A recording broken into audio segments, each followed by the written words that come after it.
1, 2, 3. Okay.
So the Subcommittee on Immigration. We should wait until the witnesses. Oh, I'm sorry, Mr. Holmes, it's good to see you.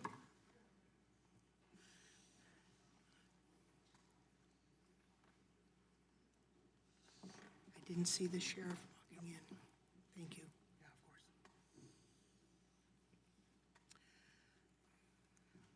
All of our witnesses are seated now. We welcome you. And the Subcommittee on Immigration and Citizenship will come to order. Without objection, the chair is authorized to declare recesses of the subcommittee at any time. We welcome everyone to this morning's hearing on the expansion and troubling use of ICE detention. The Trump administration is detaining over 50,000 people daily, a 50% higher rate than the previous administration.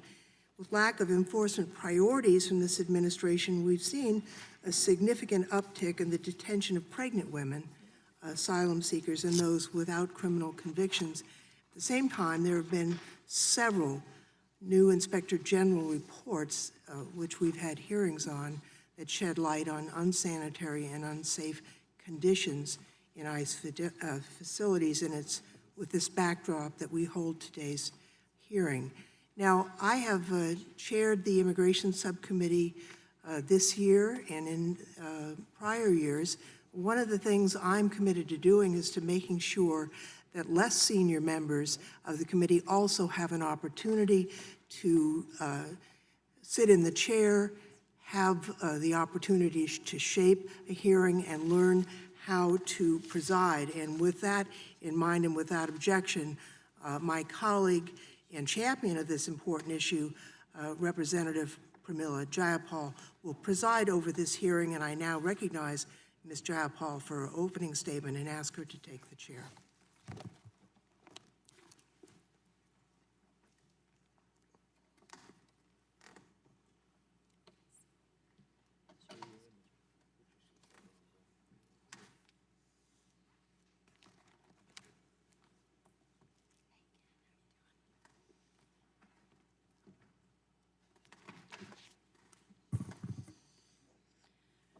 Thank you so much, and good morning. I'd like to thank my colleague, Representative Lofgren, Chairwoman of the Immigration Subcommittee, for her tremendous work and for allowing me to chair this hearing today. Also recognize our Chairman, Jerry Nadler. We have witnessed an unprecedented increase in the use of immigration detention over the last few decades. In the mid-1990s, the average number of people detained each day was under 10,000, rising to about 20,000 in the early 2000s, and then hitting about 30,000 in 2010. Just 3 years ago, the average daily population was about 34,000. In stark contrast, as of September 7th, 2019, the average daily population of people detained in an ICE facility was over 52,000 people every day, well above the 45,000 that Congress provided funding for in fiscal year 2019 appropriations bill, and 54% higher than in 2016. It is a universally accepted fact that immigration detention is supposed to be a civil, non-punitive function. According to ICE, quote, detention is solely for the purpose of either awaiting the resolution of an individual's immigration case or to carry out a removal order. ICE does not detain for punitive reasons, end quote. However, the immigration detention system is a virtual replica of the criminal incarceration system, which is intended to be punitive. In many cases, individuals are detained in county jails, alongside those who have been charged or convicted of violent crimes. It is, for all intents and purposes, immigration incarceration, often with little or no due process. Whistleblower reports describe dangerous conditions and subpar medical care in various detention facilities. An ICE supervisor warned that ICE's own medical service provider was, quote, severely dysfunctional and that preventable harm and death to detained people has occurred, end quote. The supervisor stated that the facility staff ignored repeated warnings about the care of a man with schizophrenia who later died by suicide while in solitary confinement. In addition, the DHS Inspector General has released multiple reports concluding that ICE detention conditions routinely, quote, undermine the protection of detained people's rights, their humane treatment, and the provision of a safe and healthy environment, end quote. In one damning report about the Adelanto detention facility in California, the IG said that they found nooses dangling from air vents, talked to individuals unable to access basic dental care for months and years, resulting in avoidable tooth loss, and wrote about a man in a wheelchair being placed in solitary and not once being moved to a bed to sleep or being permitted to brush his teeth for 9 days. Despite these serious findings, however, in October of 2018, ICE gave Adelanto a passing rating during its last inspection. This blatant disregard for accountability and failure to conduct meaningful oversight is not confined to Adelanto. It's pervasive across the detention system. The Inspector General has also written several reports concluding that, quote, ICE does not adequately hold detention facility contractors accountable for not meeting performance standards, end quote. In addition, the IG found that rather than imposing financial penalties, ICE haphazardly issues waivers to facilities, even though the agency does not have formal procedures and policies to provide waivers. Unsurprisingly, the Inspector General has concluded that ICE's inspection and monitoring of its facilities does not produce compliance or lead to systemic improvements in the detention system. Further, we've seen growing numbers of pregnant people, asylum seekers, LGBTQ people, and other vulnerable populations in detention, as well as a disturbing surge in the detention of regular people, people who are trying to do the best that they can for themselves and their families, people living and working in our communities. Most Americans, I think, would be shocked to learn that the vast majority of people in detention have never been charged of a crime, much less convicted of one. In fact, the number of people who had never been convicted of a crime or convicted of a minor crime has increased by 58% since September 2016 and December 2018, resulting in the detention of about 39,000 people. And among those who do not have convictions, we would do well to look closely at those cases. ICE is detaining many people for minor crimes and in some cases, older crimes where people have faced the justice system and moved on to lead healthy lives. All of this detention is unnecessary, inhumane, and wasteful. And who is the beneficiary of this system? The private for-profit prisons detain nearly 3/4 of all people in ICE custody. The average cost for detention of an adult is around $130 a day, and even more in family detention, about $298 per day of American taxpayer money. Since 2017, the top 2 private for-profit corporations, GEO Group and Core Civic, have received over $730 million of taxpayer money in the form of ICE detention contracts. But we have sensible solutions. I have a bill that I introduced with the chairman of the Armed Services Committee, my colleague Adam Smith. It is the Dignity for Detained Immigrants Act, and it would create justice and due process in the detention system by eliminating mandatory detention, terminating the use of for-profit prisons, increasing oversight, accountability, and transparency, and establishing real alternatives to detention. Without objection, I'd like to make Congressman Smith's statement a part of the record. I'm proud to hold this hearing today so we can talk about real solutions, and I look forward to hearing the testimony of our witnesses.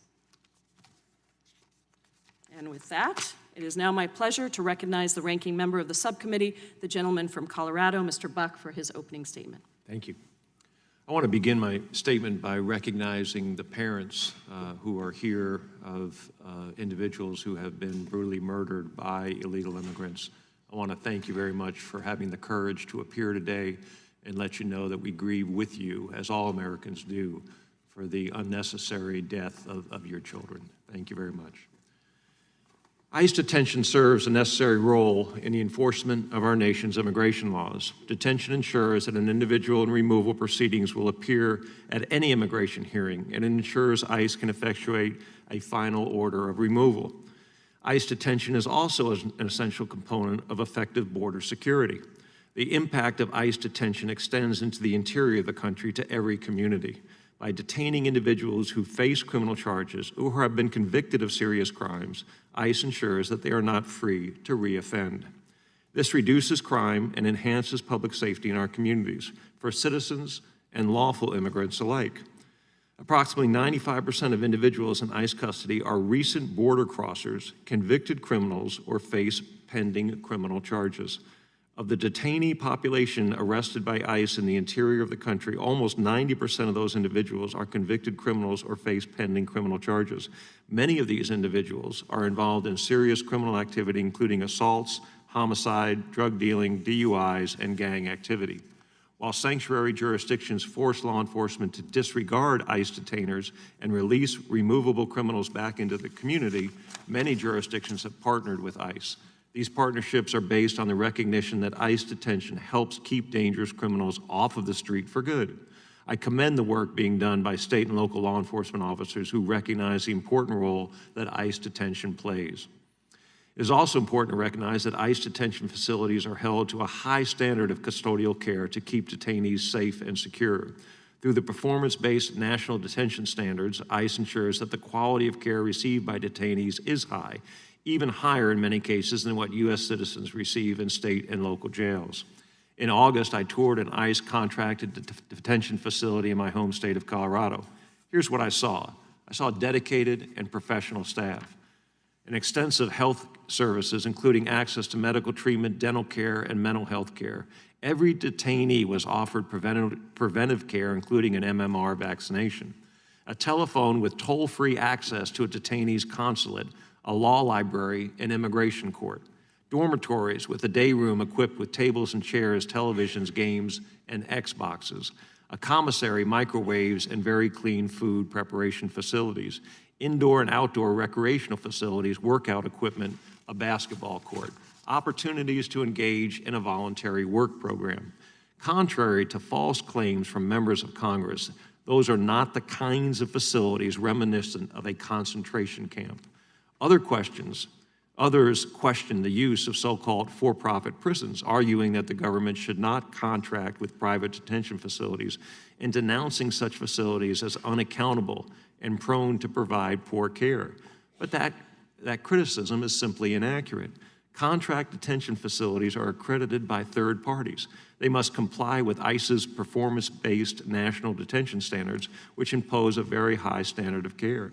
If a facility wants to deviate from those strict standards, it must obtain a waiver from ICE. Facilities are held accountable for complying with the standards. A toll-free hotline is available in multiple languages for detainees, staff, and members of the public to report any problems in detention. Information about the detention reporting and information line is provided to every detainee during orientation in the detainee handbook and advertised on flyers in English and Spanish throughout the facilities. The detention reporting and information line has resolved more than 2,000 case assistance calls monthly on average since it launched in September 2012. The Inspector General also recently audited some facilities, and where deficiencies are discovered, ICE takes corrective action. Such facilities also tend to be newer and nicer than other facilities available in state and local jails, and many were actually designed with ICE standards in mind. The private sector has also been able to realize cost reductions without sacrificing quality of care, leading to a cost savings for American taxpayers. ICE detention serves an essential function and offers an appropriate custodial setting. I'm pleased today to hear from the witnesses about the importance of ICE detention, the high-quality care detainees receive in custody, and urge my colleagues to ensure that ICE is funded at an adequate level to procure sufficient detention space and maintain high standards of care for those in custody. And I yield back. Thank you, Mr. Buck. I now recognize the chairman of the Judiciary Committee, the gentleman from New York, Mr. Nadler, for his opening statement. Thank you, Madam Chair. Over the last 7 months, this committee has devoted considerable attention to the Trump administration's cruel policies at the border and its attempts to deter individuals from seeking asylum and other humanitarian protections from our nation. Today, we shift our focus to examining the impact of the administration's approach to immigration detention in the interior of the United States. Unfortunately, much of what has been observed in the interior is the same as what we have seen at the border. Under the Trump administration, the number of people detained by Immigration and Customs Enforcement, ICE, has skyrocketed, while detention conditions and agency transparency and accountability have deteriorated. Detention levels have increased, largely due to the administration's manipulation of the budget process to expand the number of detention beds. As of September 14, 2019, ICE was holding 51,814 people in detention. roughly 11,000 more people per day than what was authorized by the fiscal year 2019 appropriations bill. Of those detained, we are seeing an increasing number of women, including pregnant women and asylum seekers, who have committed no crime and who pose no threat to our country. Not surprisingly, with the increased number of detainees, we are also seeing an increase in reports of unsafe and unsanitary conditions in detention facilities, as well as allegations of mistreatment. In September 2018, the Department of Homeland Security Inspector General documented significant violations of ICE's own detention standards, not to mention basic human dignity, at the Adelanto Detention Center in California. The IG observed nooses dangling from air vents. Nooses. Individuals denied access to basic dental care, and a disabled man being placed in segregation and left in his wheelchair unattended for 9 days. Such treatment should shock the conscience. Despite this, Adelanto passed its last ICE inspection in October 2018.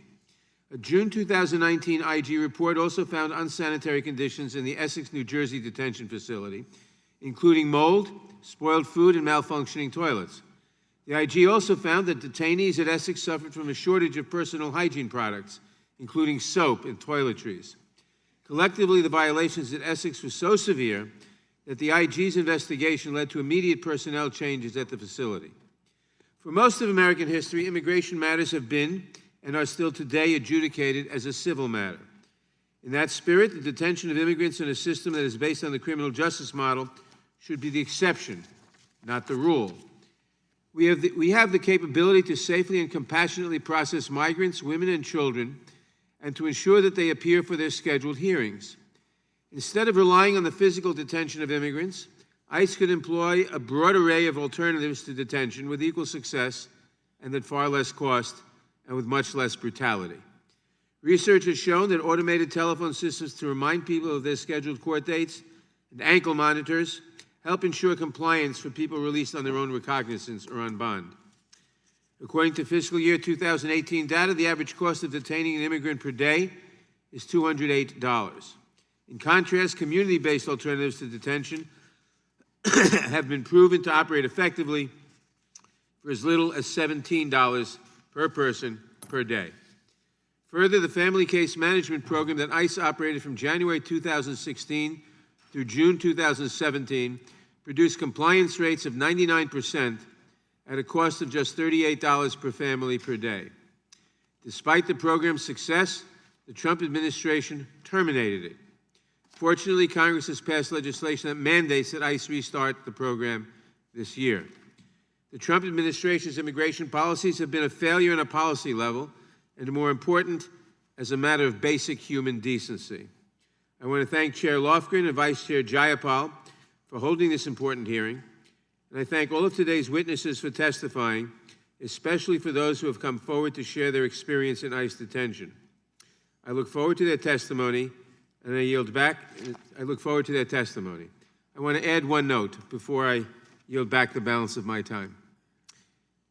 We welcome, of course, the people who are here today as guests of, I'm not sure of whom, but as guests, who are relatives of people who were murdered. But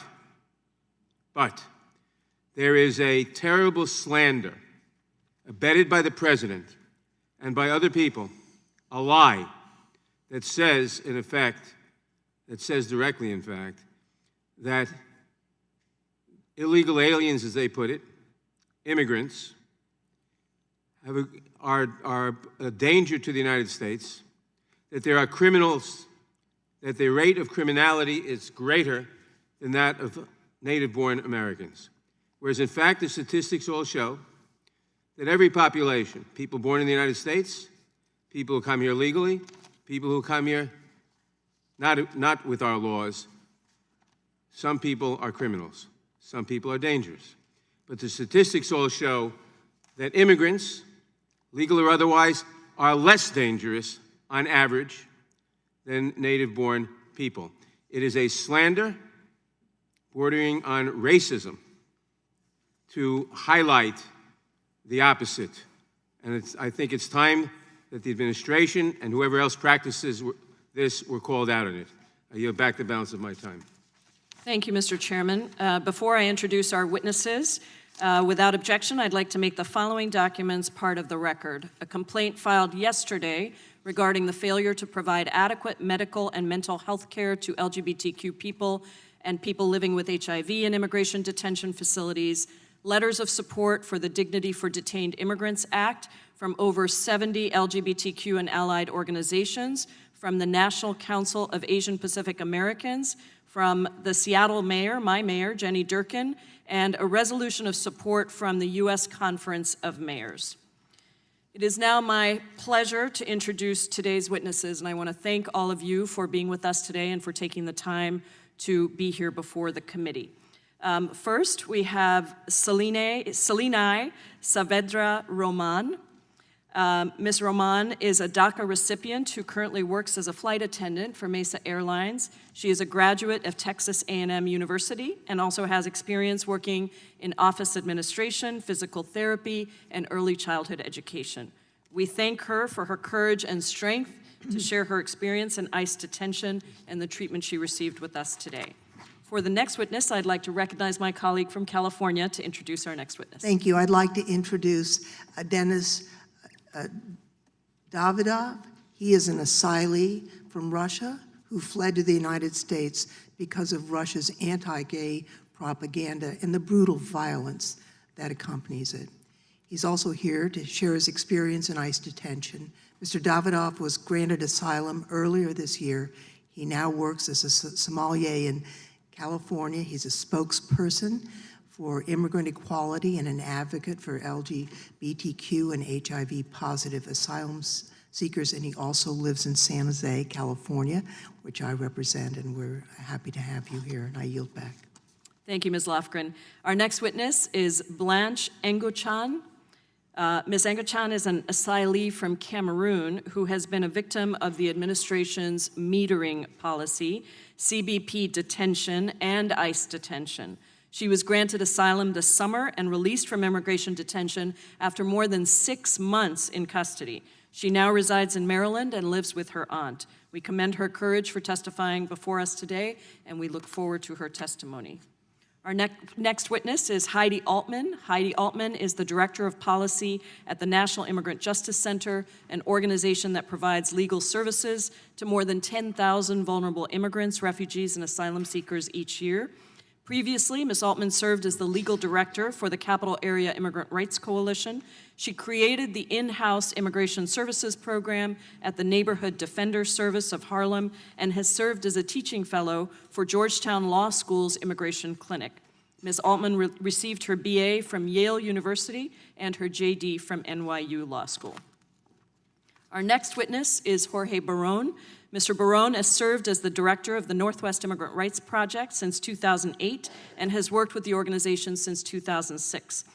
The Northwest Immigrant Rights Project is a legal services organization that also engages in community education on and advocacy for the rights of low-income immigrants and refugees. Previously, Mr. Barron served as a law clerk at the U.S. Court of Appeals for the Ninth Circuit in Seattle and held a fellowship with the New Haven Legal Assistance Association in Connecticut. Mr. Barron is a graduate of Duke University and Yale Law School, and I am very proud to say is a constituent of mine. Thank you, Mr. Barron, for being here. Melanie Shakori is the executive director of the Interfaith Community for Detained Immigrants, where she leads their efforts on comprehensive community and policy responses to detention. Ms. Shakori is an academic who specializes in immigration policy and has previously taught and completed research at institutions including Concordia University, DePaul University, and Northwestern University. She received her BA from St. Louis University and her MA and PhD from the University of Illinois. Thank you for being with us. Our next witness is Thomas Homan. Mr. Homan served as acting director of the U.S. Immigration and Customs Enforcement from January of 2017 to June of 2018. Prior to this, he served as executive associate director of ICE enforcement and removal operations and has held a variety of other positions within the agency since its creation. He served as a federal law enforcement officer for more than 34 years as a police officer, Border Patrol agent, and as an agent of the former Immigration and Naturalization Service. He received his BA in Criminal Justice from State University of New York Polytechnic Institute. Thank you for being with us, Mr. Homan. Sheriff Charles Jenkins is currently serving his 4th term as Sheriff of Frederick County, Maryland, and is an active member of the Maryland Sheriff's Association and the National Sheriff's Association. In his involvement with the National Sheriff's Association, he has partnered with DHS and ICE to participate in the 287G Delegation of Authority Program and the Intergovernmental Services Agreement, ICE Detainee Housing Program. Sheriff Jenkins has testified multiple times before the Maryland Legislature and the U.S. Congress on immigration and law enforcement issues.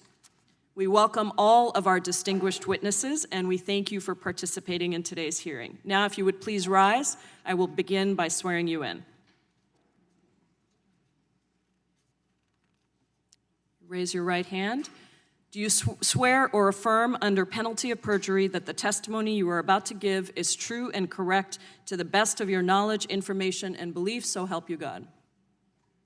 Let the record show that the witnesses answered in the affirmative. Thank you, and please be seated. We'll move on to the witness testimony part of this hearing. Please note that each of your written statements will be entered into the record in its entirety. Accordingly, I ask that you summarize your testimony in 5 minutes.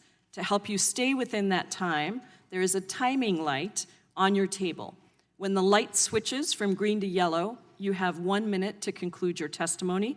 When the light turns red, it signals that your 5 minutes have expired. Ms. Roman, you may begin. Good morning. Thank you for inviting me to testify at this important hearing today.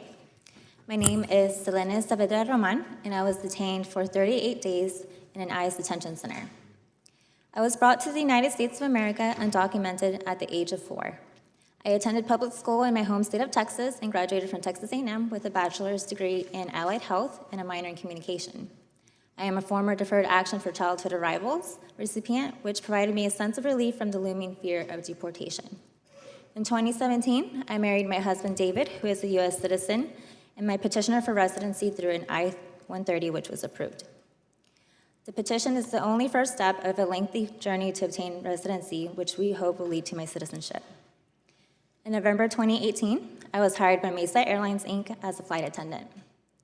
In February 12, 2019, I was assigned my first international flight to Monterrey, Mexico. I received reassurance from Mesa Airlines the day prior that I would be able to take the international flight. Everything went fine on the flight to Mexico, but when I arrived to the George W. Bush Intercontinental Airport, I was detained at U.S. Customs. After 24 hours in a waiting room at the airport and never having been explained clearly what was going on, it was determined that I was to be sent to an ICE detention center. This is how I arrived at the Montgomery Processing Center in Conroe, Texas. Let me tell you what I experienced while at the MPC. My first morning in the dorm hall, I was awoken by another woman who hurriedly explained that she and I were in charge of cleaning the bathroom that morning. I thought it was a joke at first. We only had brooms and a soapy mixture of water and shower gel to do the job. It was barely 4:30 a.m., and yet as soon as we finished cleaning, the guards loudly yelled at us that it was time for breakfast. At mealtimes, we would only get 15 minutes to eat. The food was always cold and tasteless, and there was never any fresh fruit. The tables were dirty, they were not cleaned between dorm rotations, and after the last dorm would eat, the guards would ask for volunteers to clean the cafeteria when it was their responsibility. Can you imagine the mess? It was disgusting. We were given used underwear, we slept in freezing temperatures with no pillows, and we were forced to do labor with threat of isolation if not compliant. I watched one woman refuse to clean. She had already cleaned the dorm next door, and as a result, she was put in isolation for several weeks. When she came out of isolation, she looked so distraught. She had plucked away her eyebrows from all the stress she endured. Why are we being forced to clean? This is supposed to be a civil detention center, but instead we were treated as though we were serving a criminal sentence. We were just people who are awaiting our immigration trials. After that, I knew not to argue or talk back. We were made to believe by the guards that refusing any orders would lead to write-ups, which would directly affect our immigration cases. Many women worried that it would hurt their asylum cases. that it would hurt their asylum cases. These feelings of fear and powerlessness consumed us and loomed over us. They permeated the entire dorm. Still, I could not help wondering why we were all being treated like this. How could we be treated like we didn't mean anything? The guards would bully me around with their words and degrading comments, but were surprised and would back off when I would respond to them in English. There's so much more I could say about the poor conditions at MPC, like the freezing temperatures, the mattresses made of hard plastic and no pillows, long time spent indoors with little outside recreation or fresh air, and no contact visitation. Thank you. But what I would like to leave you with is the impact that this detention center had on me. I lived in a constant state of uncertainty and fear each and every one of those days, of the 38 days that I was detained. I felt hopeless, powerless, and lost. I couldn't even look at myself in the mirror. My hair started to fall out. I'm now experiencing constant levels of clinical depression and anxiety. This detention center broke my spirit. I lost faith in our institutions. I still have nightmares about what I endured at MPC. I'm not the person I was before this whole situation happened. It is not easy for me to talk about this experience, but I am doing it because I can no longer be quiet. If this was my experience after 38 days, what must it be like for those who are held for months or even years? The people of the United States need to know the truth of what is going on in these detention centers. Thank you. Ms. Saavedra Rahman, thank you so much for your courageous testimony. I'm sorry you endured what you did. Mr. Davidoff, you are recognized for 5 minutes. Chairwoman Lovgren, Vice Chairwoman J. Paul, Ranking Member Bang, and distinguished members of the subcommittee, thank you for the opportunity to testify before you today about the 46 days I should have never spent in ICE detention. My name is Denis Davidov, and I'm a gay man from Russia living with HIV. I'm sharing my story in partnership with Immigration Equality, the nonprofit what represents me during my 5 years asylum process, and in support of all LGBTQ and HIV-positive people in detention. In 2013, I had no choice but to escape Russia and come to the United States. Just 1 year prior, the Russian government passed the anti-gay propaganda law, which painted gay people as perverts who were killing the country. Vigilant groups attacked and raped gay men and posted the videos online. The police did nothing about it, and I lived with a constant fear what I would be harmed. As an HIV-positive gay man, my life was even more at risk. HIV is seen as a gay disease in Russia, and seeking treatment could make me a target for violence. I went into hiding and stopped getting my medication, and with the spike in homophobia and lack of HIV treatment medication in Russia, I feared my situation would get much worse. I couldn't live like that anymore. I got a 6-month US tourist visa and flew to San Francisco, and I remember that it was the best place on the planet for gay people. For the first time ever, it didn't matter what I was gay. I could be open about all aspects of my life. It was magical. I joined a support group for HIV-positive people, and I finally felt safe. I couldn't go back to Russia. Their situation was becoming more hopeless for gay and HIV-positive people. I applied for asylum after my tourist visa expired, which allowed me to get a job and travel within the US. I wanted to explore this beautiful country, so I went on a week-long journey vacation to the US Virgin Islands. But I was stopped by immigration officers at the airport on my way back to San Francisco and interrogated about my legal status. I told them I had an asylum case pending, but I'm a resident of California with a social security number, paying my taxes, but I was accused, they accused me of entering the US for the first time and violating my visa. Then they arrested me. I was flown to a large detention facility in Miami, Chrome. They put me in handcuffs, ankle bracelets, and wrapped a chain around my waist.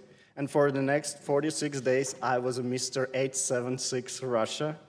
And for 10 years, I have been managing my HIV in a way that allowed me to live safely and comfortably. Then I was detained. My control over my health was completely taken away from me. And to protect my compromised immune system from any infection, I need to follow a certain diet, have an access to appropriate hygiene, and sleep well. Immigration detention didn't provide with any of those things. I was held in a space with 100 other people. My compromised immune system was exposed to any virus or infection they had. Within the week of being detained, I developed a fungal infection. It caused a rash and itchy red spots on my genitals. And I also developed a cold and fever. And despite my coughing and sneezing and fatigue, the officers wouldn't let me rest. I couldn't sleep at night because it got so cold and it was loud. It's 100 person in the room. And I developed insomnia from stress. Once I spent 5 hours waiting in a freezing concrete room to see a specialist. And after 4 hours, they told me he wouldn't be able to see me and the doctor wouldn't be back for 2 days. My lawyer explained to an immigration judge which each day I spent in detention put my life in danger. But he didn't seem to care. As an HIV gay man, I had a strong asylum case, but he didn't seem to care. Even though I did everything right in my asylum application, he didn't seem to care. I got an asylum interview notice while I was in detention. But the judge wouldn't let me attend. He wouldn't halt my deportation proceedings. I spent another month in detention. I spent my 30th birthday in detention as a criminal in the eyes of US government. And I never thought this country would treat an HIV-positive gay man this way. It felt like it happening to someone else. It wasn't my story. So, in July of this year, 5 years after arriving in the United States, I won my asylum. It was a huge relief for me. I felt a security I have never felt before. I can now start building a future knowing what I'll never have to go in hiding again. I'm asking all of you sitting before me today to protect the rights of all asylum seekers so they can find the same relief and the security I did, to dismantle obstacles to those seeking safe haven in this beautiful country, to clear the path to LGBTQ and HIV-positive asylum seekers to find what they can't in our home countries, support, safety, and freedom to be who we are. Thank you very much. Thank you very much for your testimony, Mr. Davidoff. Ms. Engochan, you have 5 minutes. Chairwoman Lovegren, Vice Chairwoman Japa, Ranking Member Buck, and distinguished member of the Subcommittee on Immigration and Citizenship. Thank you for the opportunity to speak today about my experience as an asylum seeker in the United States. I didn't want to leave Cameroon. It was my home. And it was home to the people I loved, like all refugees. I was forced to leave. I decided to come to the United States. It was an obvious choice. The United States is a powerful country that will protect me. Since I was a child, I knew America welcomed people from all over the world. It would be a hard journey, but at the end of it, I would assume find some safety and peace.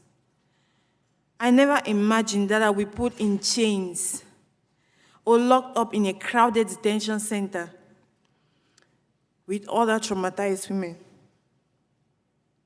Sorry. Please, can I get it? I decided, oh my God. It's okay. Take your time. In February 2019, I crossed the United States at the San Isidro Port of Entry in San Diego. I was taken into custody. 2 things stood out in my memory. One is the bitter cold in my cell. The other is my bitter fear. I had no idea what would happen. For all I knew, I would never be free again. 2 weeks later, when they transported me, they put me in chains. I now know this is called 5-point shackles. I didn't understand why they were treating me like a dangerous criminal. I still carried that humiliation with me. After a brief stop in Arizona, I was taken to the Adelanto Detention Facility in California. The good news was I met with an asylum officer who gave me an idea of what was happening. The bad news was I was trapped in a cruel place. And at Delanto, we weren't given enough food. I was hungry all the time. And I was tired all the time. I had trouble sleeping because of the fear that I would be sent back to my country. And because the light didn't go off till 1 o'clock in the night. And we were woken up only a few hours later, between 4 and 5 a.m. The medical staff ran tests on me twice, but after the second test, they never told me the result, even though I was detained for several months. Maybe the worst thing in Adelanto was all the cryings.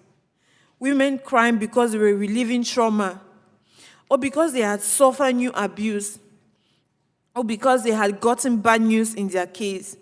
The detention center is a house of tears. I applied for parole, but was denied even though I had a sponsor. Other women had more than one sponsor and were also denied parole. There seemed to be no hope for me. Then I applied for a lawyer. The asylum process was a mystery to me. The thought of facing a judge alone, with my life and freedom online, that terrified me. I was lucky I got a lawyer from Human Rights First. If not for her, I'll probably still be locked up or deported back to danger in my country. At my hearing, the judge told me I had received asylum, and that same day I was released from Delanto after over 6 months in detention. I'm grateful for the asylum. I'm living with my aunt, and I'm looking forward to my new life. But my painful past is still with me. And it includes the months I spent locked up in the United States. It does not have to be this way. There are alternatives to detention that help asylum seekers understand how to apply for asylum and where and when to show up for our hearings. Locking up refugees who seek asylum is senseless and expensive. The cruelty costs a lot of money. I urge you, please, use alternatives to detention programs, expand them.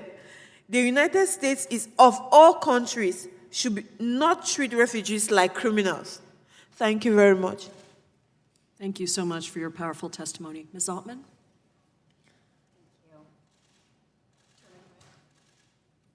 Chairman Nadler, Chairwoman Lofgren, Acting Chairwoman Jayapal, Ranking Member Buck, and distinguished members of the committee. My name is Heidi Altman. I serve as the Director of Policy at the National Immigrant Justice Center, NIJC. We're a legal services and advocacy organization working to advance the human rights of all immigrants. I am so grateful for the light being shown on this issue today, grateful for the opportunity to be here today and to be following the brave and moving testimony of these 3 individuals to my right who've survived the destructive system that is the topic of this hearing. NIJC has for decades endeavored to advocate for the legal and human rights of immigrants in immigration jails throughout the Midwest and nationally. And those experiences have brought us to one inexorable conclusion. The United States immigration detention system must end. I am mindful as we sit here today of a young man named Chris, an NIJC client. He's a legal permanent resident of the United States who's been here since he was 13. And while his deportation case proceeds, ICE is holding him right now without the opportunity to seek bond in a county jail in Illinois where he's been for 10 months. Chris had already served his court-ordered sentence for the drug-related offenses that formed the basis of the immigration case against him. And these offenses stemmed from struggles with addiction that date back to his childhood when he bore primary responsibility for the care of his mother, who's paralyzed from the neck down.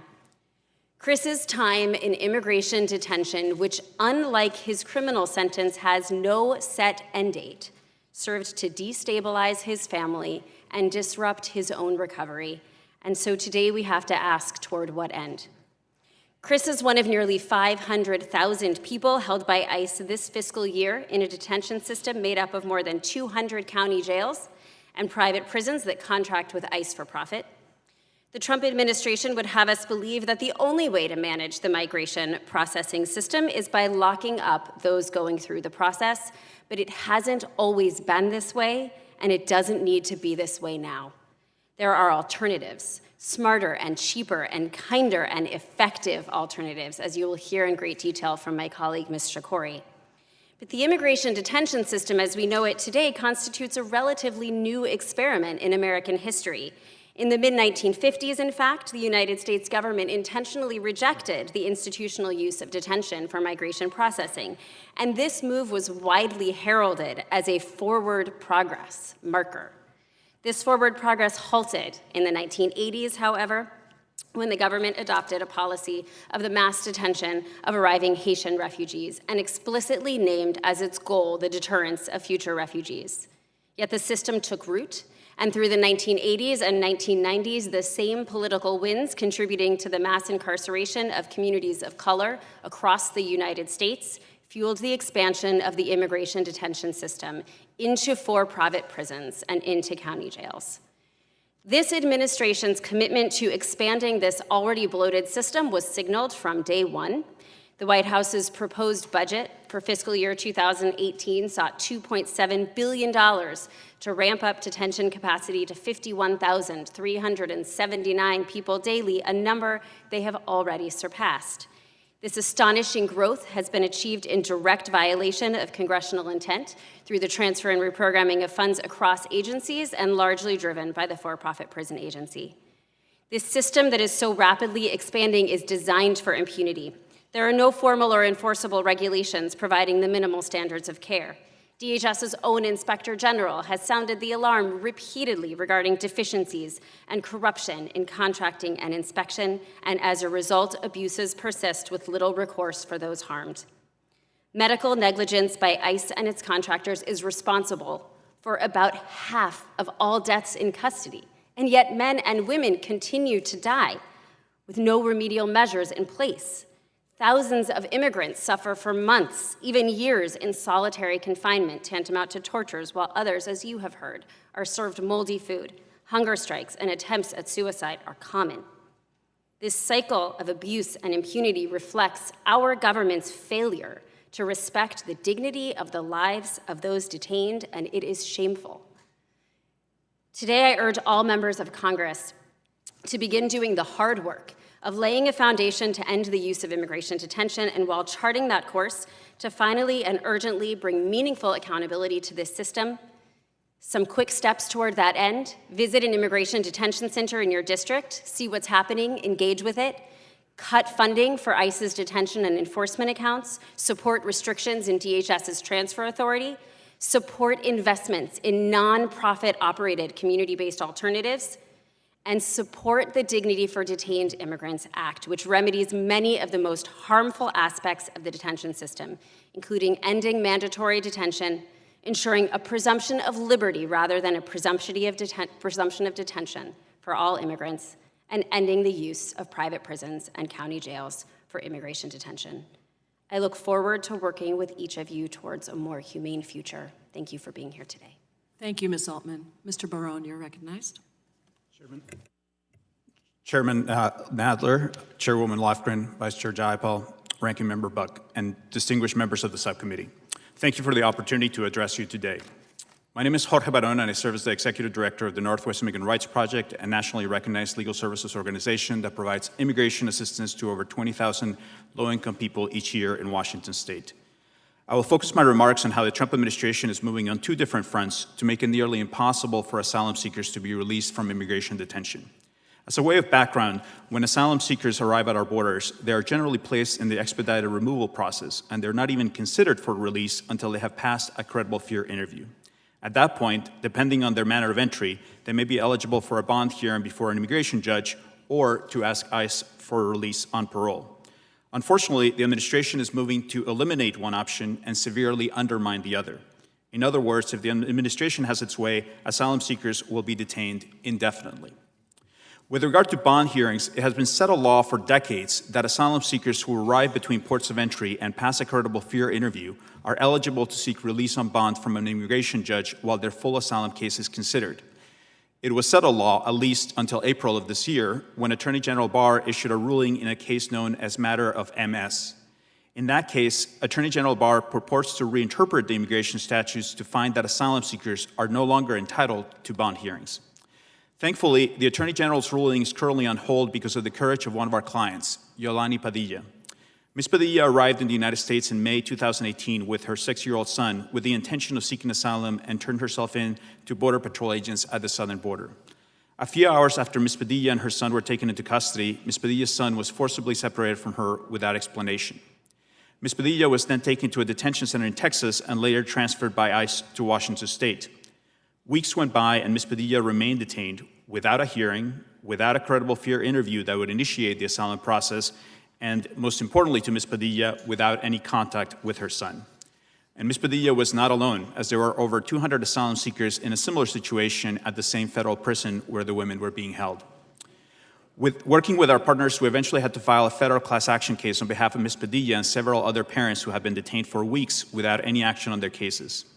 While the case, known as Padilla versus ICE, was originally focused on the delays in providing credible fear interviews and bond hearings to asylum seekers, after the Attorney General's decision in matter of MS, the case sought to challenge this ruling as well. And in July, U.S. District Judge Marsha Peckman decided that Attorney General Barr could not take away bond hearings from asylum seekers and put his ruling on hold. However, the government has appealed the decision to the Ninth Circuit, and the risk therefore remains that Attorney General Barr's decision may still take effect. I should note that thanks to the litigation, Ms. Padilla was finally granted a bond hearing, was released from detention, and was reunited with her son. But if the administration has its way, future asylum seekers in Ms. Padilla's situation will remain detained subject to ICE's unreviewable discretion. Which brings me to the topic of parole. Some detained asylum seekers are not eligible for bond hearings, and for them, being granted parole by ICE is the only mechanism to obtain release from immigration detention. Yet, since 2017, the rate at which ICE has granted parole to arriving asylum seekers has dropped to zero or close to zero in some parts of the country. An analysis of 5 ICE field offices in 2017 found that less than 4% of parole requests by asylum seekers were approved, even though 92% of such requests at those same offices had been approved just a few years earlier. The New Orleans field office of ICE granted parole in only 2 out of 130 cases in 2018 and none in 2019 as of a few weeks ago. All of this despite the fact that ICE contends that it continues to abide by the same 2009 policy directive. These practices are being challenged through litigation, and a federal judge has issued an injunction to prevent a number of ICE field offices from denying parole in violation of its own policy. However, reports from the field indicate that even these judicial orders have not put a stop to ICE's unlawful practices. We have faced similar challenges in Washington state. Frequently, requests for parole are simply ignored, despite multiple attempts at communication with local ICE officials. And our staff report parole denials in cases that present compelling circumstances for release and that would have been approved in prior years. As just one example, NERP is currently representing a young man who arrived to the United States as an unaccompanied child and was initially placed with the Office of Refugee Resettlement. He remained in ORR custody until the day he turned 18, when he is transferred to the Northwest Detention Center, where he has spent 18 months in detention, all while waiting a decision on his asylum application from USCIS. ICE has twice denied a request for parole on his behalf, and he remains locked up as of this moment, despite his significant ties to the community, his not representing any danger, and his having no control over when USCIS will resolve his case. In closing, given the administration's attempt to eliminate or undermine the ability of asylum seekers to obtain release from detention, we call on Congress to move forcefully away from the widespread incarceration of immigrants. As immediate steps, we urge Congress to pass into law H.R. 2415, the Dignity for Detained Immigrants Act, which addresses some of the most urgent problems in the immigration detention system, to reduce funding for ICE detention and invest in community-based alternatives to detention programs, and to create a robust and effective accountability system that addresses the human rights abuses in the immigration detention system.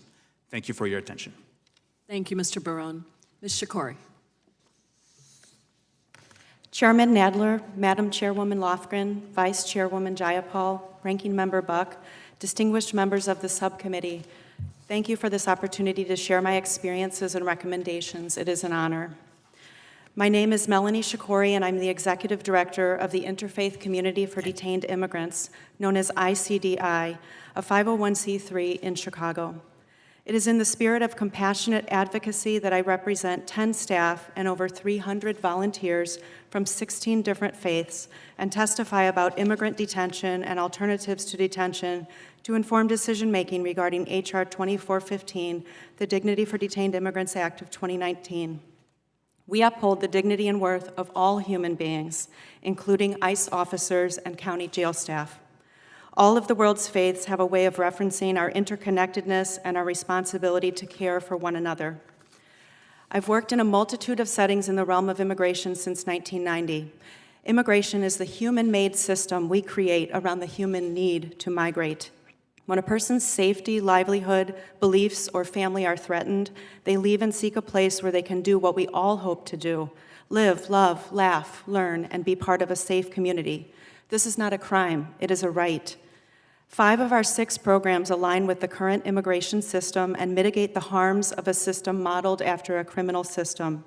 On an annual basis, we make over 8,000 detention visits, monitor over 2,000 court hearings, pray with over 3,000 people being deported, assist over 500 people who call our hotline upon release, and provide spiritual care for 1,500 detained children.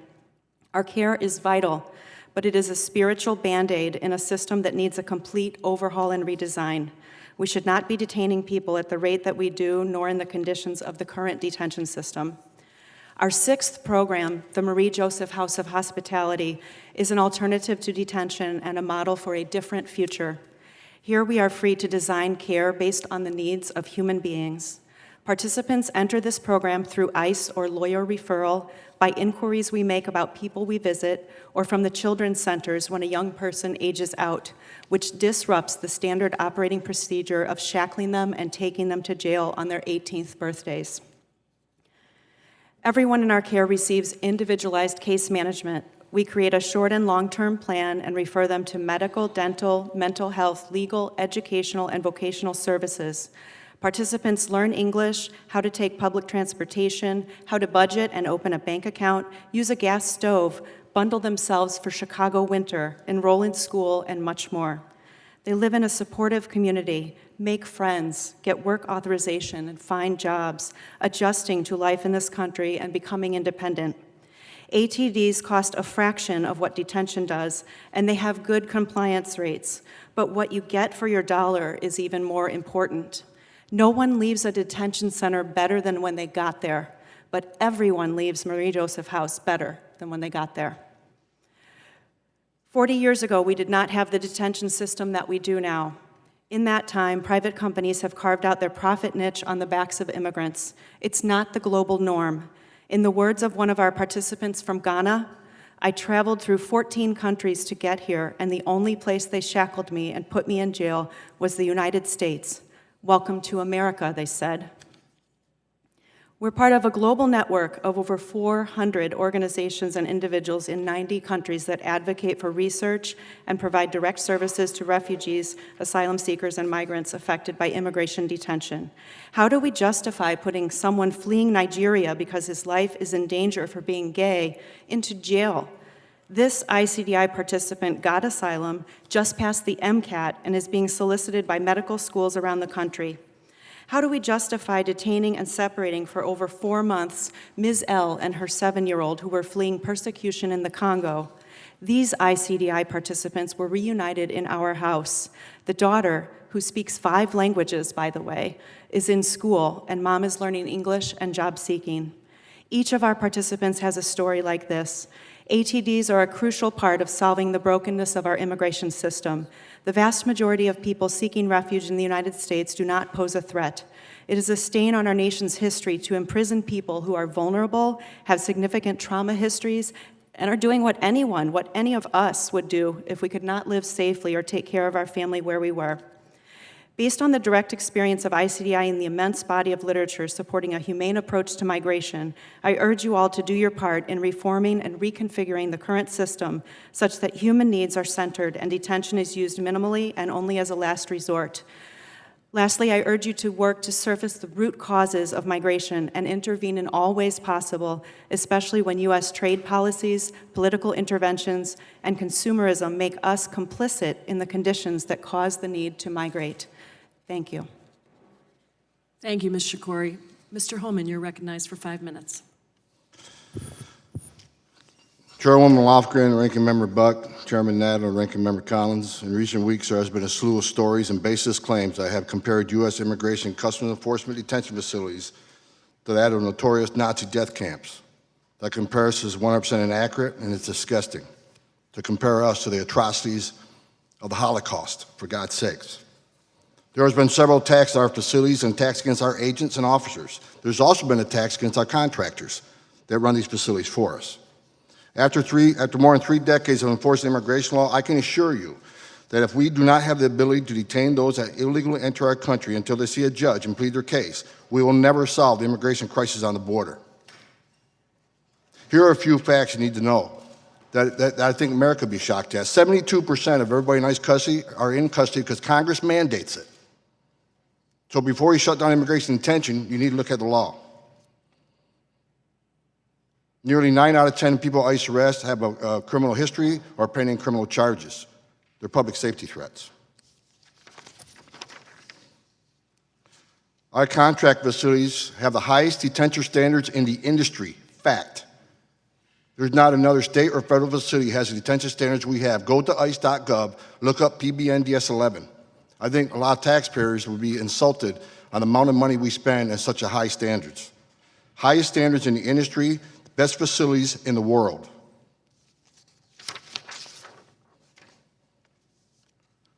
Now, forgive me, I didn't think Nazi death camps had detention standards. I didn't think they had health care. I didn't think they had recreation, law libraries, visitation, 3 squares a day. It's just an insulting comparison. Well, I really don't think this hearing is about ICE detention. I think this is my 3rd hearing since retirement. I've been asked, why do I put myself through this, to come up here and get, and be insulted like I have the last 2 hearings, because I love the men and women of ICE and Border Patrol. I know it's like to wear that uniform and stand in that line, and I will defend the men and women of Border Patrol and ICE to the day I die. This hearing is just another grandstanding political theater to attack our president and this administration and the men and women who serve in this administration.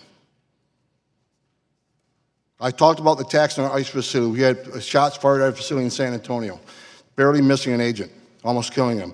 We had a detention facility that was attempted to be burned down with 1,400 people in it, 1,300 which are immigrants waiting for the detention hearing. I didn't hear one thing from the Democratic leadership about those issues. I've heard a Speaker of the House, Nancy Pelosi, make the comment that ICE agents terrorize innocent immigrant communities. ICE doesn't arrest innocent immigrants. ICE arrests people who are here in violation of federal law, the law that you enacted. They enforce the law. But there's people in Congress that call for the abolishment of ICE because they don't like what ICE does. ICE is merely enforcing laws you enact. If you don't like it, change the law. You're the legislator. But don't vilify the men and women of ICE and the Border Patrol. Nancy Pelosi said yesterday, the president's not above the law, but she thinks illegal aliens who have a final order issued by federal judges above the law, because when the president announced a national operation to seek those out who had due process and been order removed, she thought that was a terrible thing to do. She went on national TV and talked about how to evade ICE officers, how to not open the doors.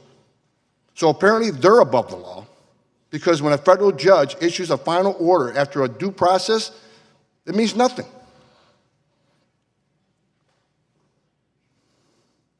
You got Ocasio-Cortez, who called our places concentration camps. You got Congressman Yvette Clarke, who stood in front of an ICE building in New York City and called us the Gestapo. You got Congressman Escobar, whose name flag is over there, but she's not here.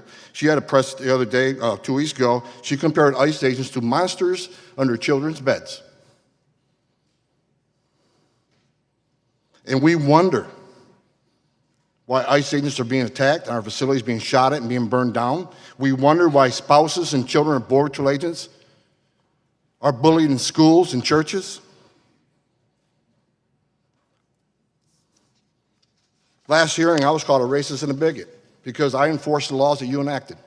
If I'm a racist and bigot for enforcing the laws that you enacted, what's that make you? You wrote the law. But rather than changing the law and making sense of the law, it's easier to call for the abolishment of federal law enforcement agency. The men and women of ICE and Border Patrol are national heroes. They're American patriots by the very fact they put a gun on their hip every day and wear a Kevlar vest. That is their tools of the trade. They put their lives on the line for this country every day. They deserve better than these attacks from our congressional representatives. I buried many Border Patrol agents, and I buried ICE agents. And those kind of attacks dishonor their memory, it dishonors their family. This world's upside down when the people who knowingly violate the laws are the victims, and those who enforce the laws are the bad guys. I'm here to answer your questions. I hope this is a meaningful discussion. I doubt any legislation will come out of this because it's yet another hearing on political theater against our president. Thank you, Mr. Holman. Sheriff Jenkins, you're recognized for 5 minutes. Good morning, Mr. Chairman, Madam Chairwoman, ranking members and members. I want to offer my perspective from local law enforcement on the importance of ICE detention, honoring ICE detainers, local cooperation with ICE, and how that cooperation really enhances and improves local public safety. We're at a crisis point in this country. Congress needs to take serious measures right now in the enforcement of our immigration laws, both at the border and on the interior. These two missions have overlapping serious impacts to public safety. One of the critical pieces is detention facilities. We have chaos on the southern border, criminal and gang infiltration of every city, county, and community in the United States, and sanctuary jurisdictions that have placed their citizens at risk by failing to cooperate with ICE or even recognize ICE. The hostility against ICE has to stop, and demonizing has to end. Detention and expeditious removal of criminal aliens are key components of overall public safety. It is an imperative that ICE has access to suitable detention facilities throughout the United States. From my perspective, the infiltration of criminal alien crime and criminal gangs such as MS-13 across our open borders and in our communities has severely endangered the public safety of every city and every county in America. There's been a level of violence never before experienced in this country. This situation would be much worse without ICE doing their job. We have allowed the heroin opioid trafficking networks to establish themselves across the entire country through open borders and sanctuary policies, with cartels continually infusing heroin, fentanyl, and other dangerous drugs into Americans. Nowhere is it more evident than my home county of Frederick in Maryland, just an hour away from here, where we've seen in the past 7 years record numbers of both fatal and non-fatal overdoses. For 11 years, my office has partnered with ICE in the 287G program and the Intergovernmental Services Agreement IGSA housing program. These programs are both examples of the importance and effectiveness of adequate detention beds for ICE. The IGSA agreement provides detention space in the local jail or prison and provides ICE with detention beds to keep those criminals off the street and not be released back into our communities. The 287G Partnership Program assists ICE. It facilitates a process within the confines of the jail. No actions are taken on the street whatsoever. No questions are asked regarding immigration status. We have trained correctional officers who work the program under the direct supervision of ICE, close supervision and oversight, and I reemphasize that everything occurs within that jail facility, nothing on the street. These local agreements are critical and have had the most direct impact on local public safety. They ensure that after criminals are adjudicated and sentences are served, that those criminals with detainers are not released back onto the streets of Frederick County to commit what are often more serious and often violent crimes. Gang membership, by the way, should be an automatic removable offense and nullify any DACA protection. The 287G program has been very effective over the past 11 years in removing criminal aliens from Frederick County. Over 11 years, there have been 1,692 detainers lodged, with 1,536 of those detainers served and those individuals placed into removal. Included in that number are 110 transnational criminal gang members, the majority being MS-13. In Frederick County for 5 consecutive years, we have experienced significant reductions in Part 1 or serious crime. We're now in our 6th year. Sanctuary policies across this country have to be stopped. You're going to have to eliminate all and deny all grants to sanctuary counties, eliminate the catch and release loopholes, and enforce asylum policies to the letter. I want to mention my neighboring county, Montgomery County, which has recently declared being a sanctuary county. In the past, I'd say 10 weeks, they've had 9 rapes of young children. They've had a 67% increase in MS-13 crime over the past year. Crimes that have shocked the conscience of this nation are continuing to happen, and they're totally unnecessary and avoidable. I want to talk about the jails and prisons must simply cooperate with ICE to hold a criminal alien, and I do encourage that you fund and promote more 287G programs. I want to briefly touch on the detention standards some of you mentioned. The federal detention standards are the highest standards out there. We actually meet all of those standards and beyond.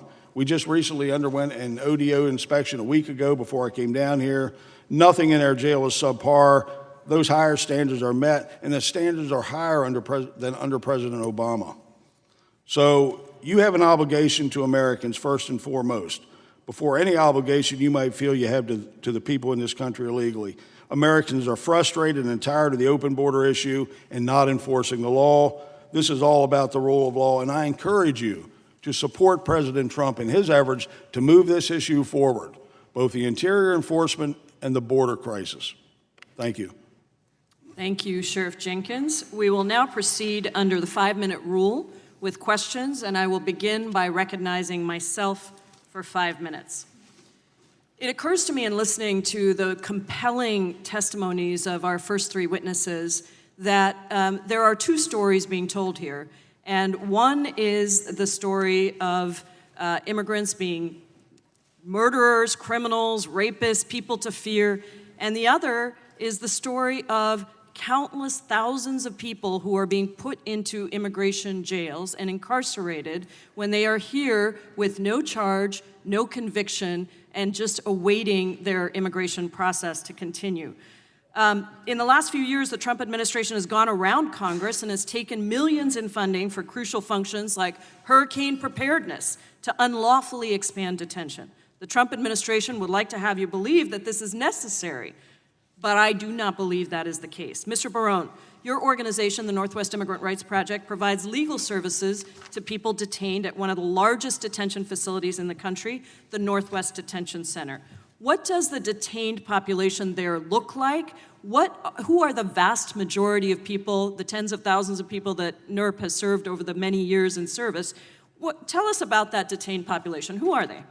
Yes, most of the people that we serve and most of the people who are detained at the Northwest Detention Center are asylum seekers who have been detained, and it sometimes surprises people because there have actually been people who've been detained at the southern border by Customs and Border Protection and then brought up to the Northwest Detention Center to undergo their asylum hearings. Most cases, they've already passed their credible fear interview, meaning that they've already been screened and found to have a significant possibility of qualifying for humanitarian protection here in the U.S. And those are the majority of the people who are at the Northwest Detention Center. Thank you. Ms. Altman, in your role as policy director at the National Immigrant Justice Center, is that consistent with national trends that you see? Who do you typically see making up the vast majority of people in detention? It is consistent, Congresswoman. As of most recent data released by ICE, about 65% of those in detention were transferred from the border, which is an almost exclusively asylum-seeking population, 35% taken from communities inside the United States. And we have 3 witnesses here today who are survivors of the U.S. detention system. I am so sorry on behalf of our government for what you have experienced, but I'm glad that you're here today to courageously share your stories.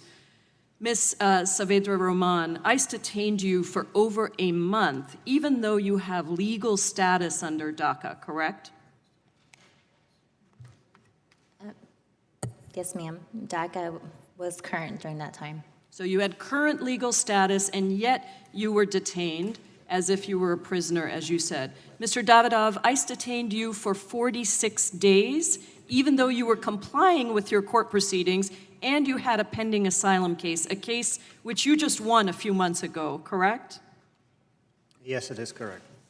And Ms. Engochan, you came to the United States seeking asylum, and ICE detained you for 6 months, releasing you after you were granted asylum, correct? Yes, over 6 months. Ms. Altman, according to the 2019 Senate Appropriations Committee report, ICE continues to spend at an unsustainable rate. The report proposes that, quote, in light of the committee's persistent and growing concerns about ICE's lack of fiscal discipline whether real or manufactured, and its inability to manage detention resources within the appropriations made by law without the threat of anti-deficiency, the committee strongly discourages transfer or reprogramming requests to cover ICE's excesses. In light of this report, would you recommend that ICE continue to be given appropriations that are outside the, quote, appropriations made by law? We would certainly recommend against that and strongly recommend that DHS's transfer and reprogramming authority be restricted into the ICE enforcement and detention account. And it's warranted by a history now that we know of at least 4 years in a row of overspending what Congress has provided and then taking accounts, as you mentioned, money from other priorities such as FEMA to make up for it. Ms. Shakori, what's the cost of detention compared to the cost of alternatives to detention that could be used for people that have never been convicted, much less charged with a crime?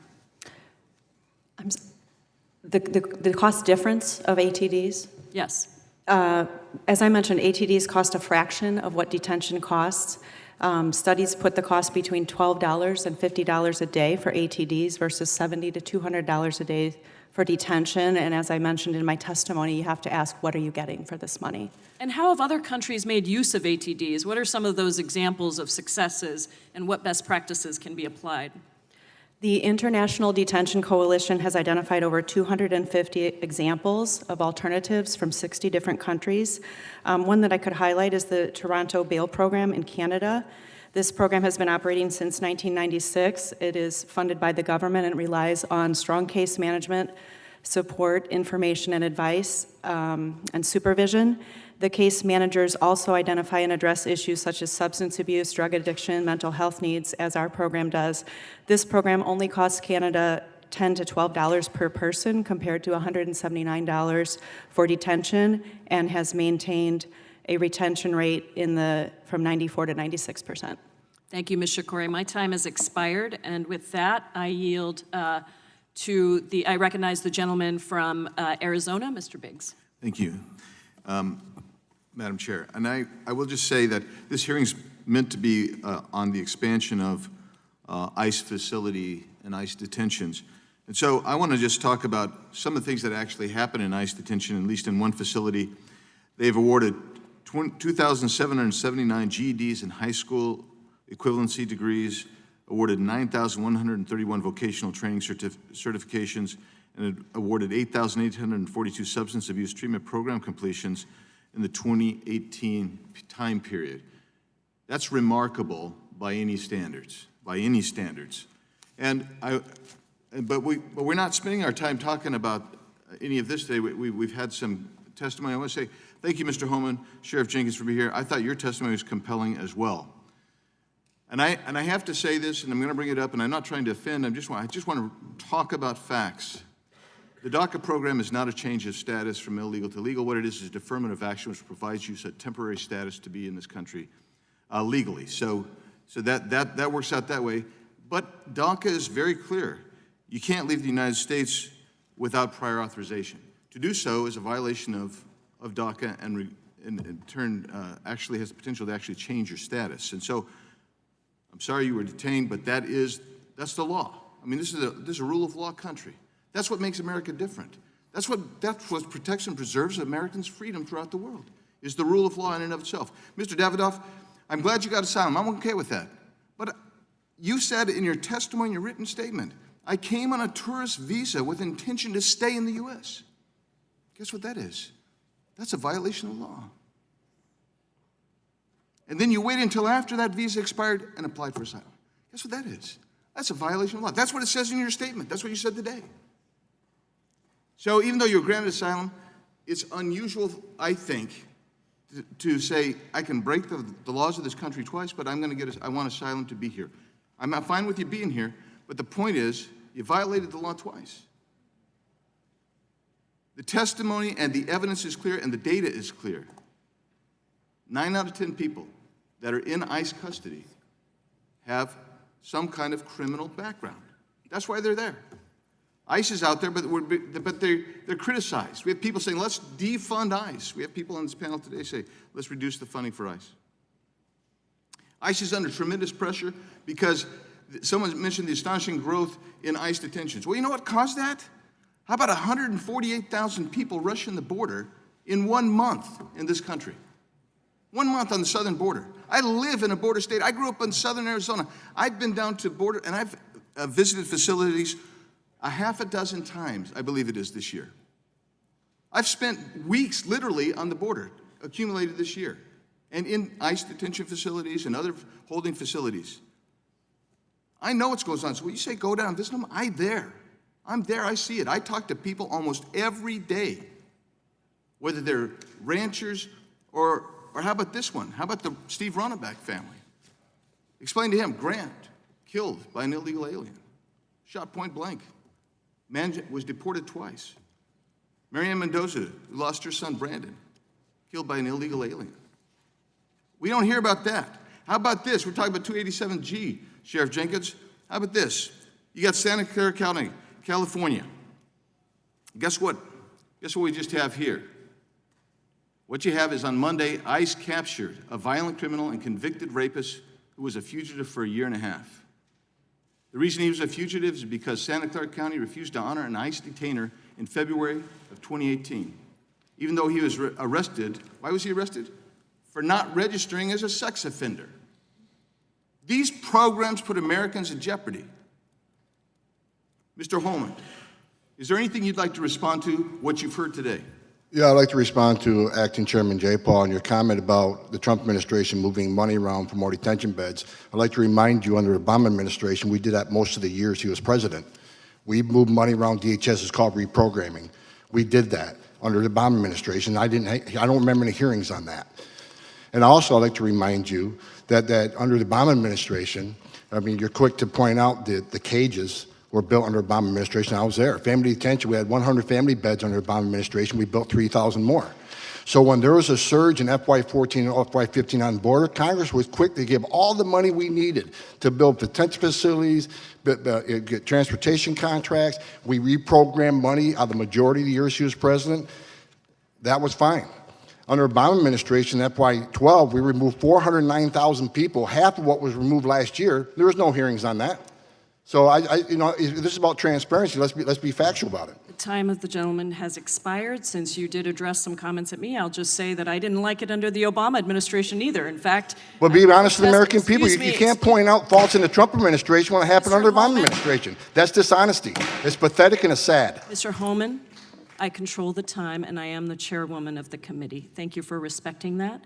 I didn't like it under the Obama administration, and I'll remind you, Mr. Holman, that you also testified before Congress in support of the Obama's Priorities Enforcement Program before the Senate Judiciary Committee on May 19th, 2016, which had a very different approach. Well, can I respond to that? Can I respond to that? No. Of course you may not.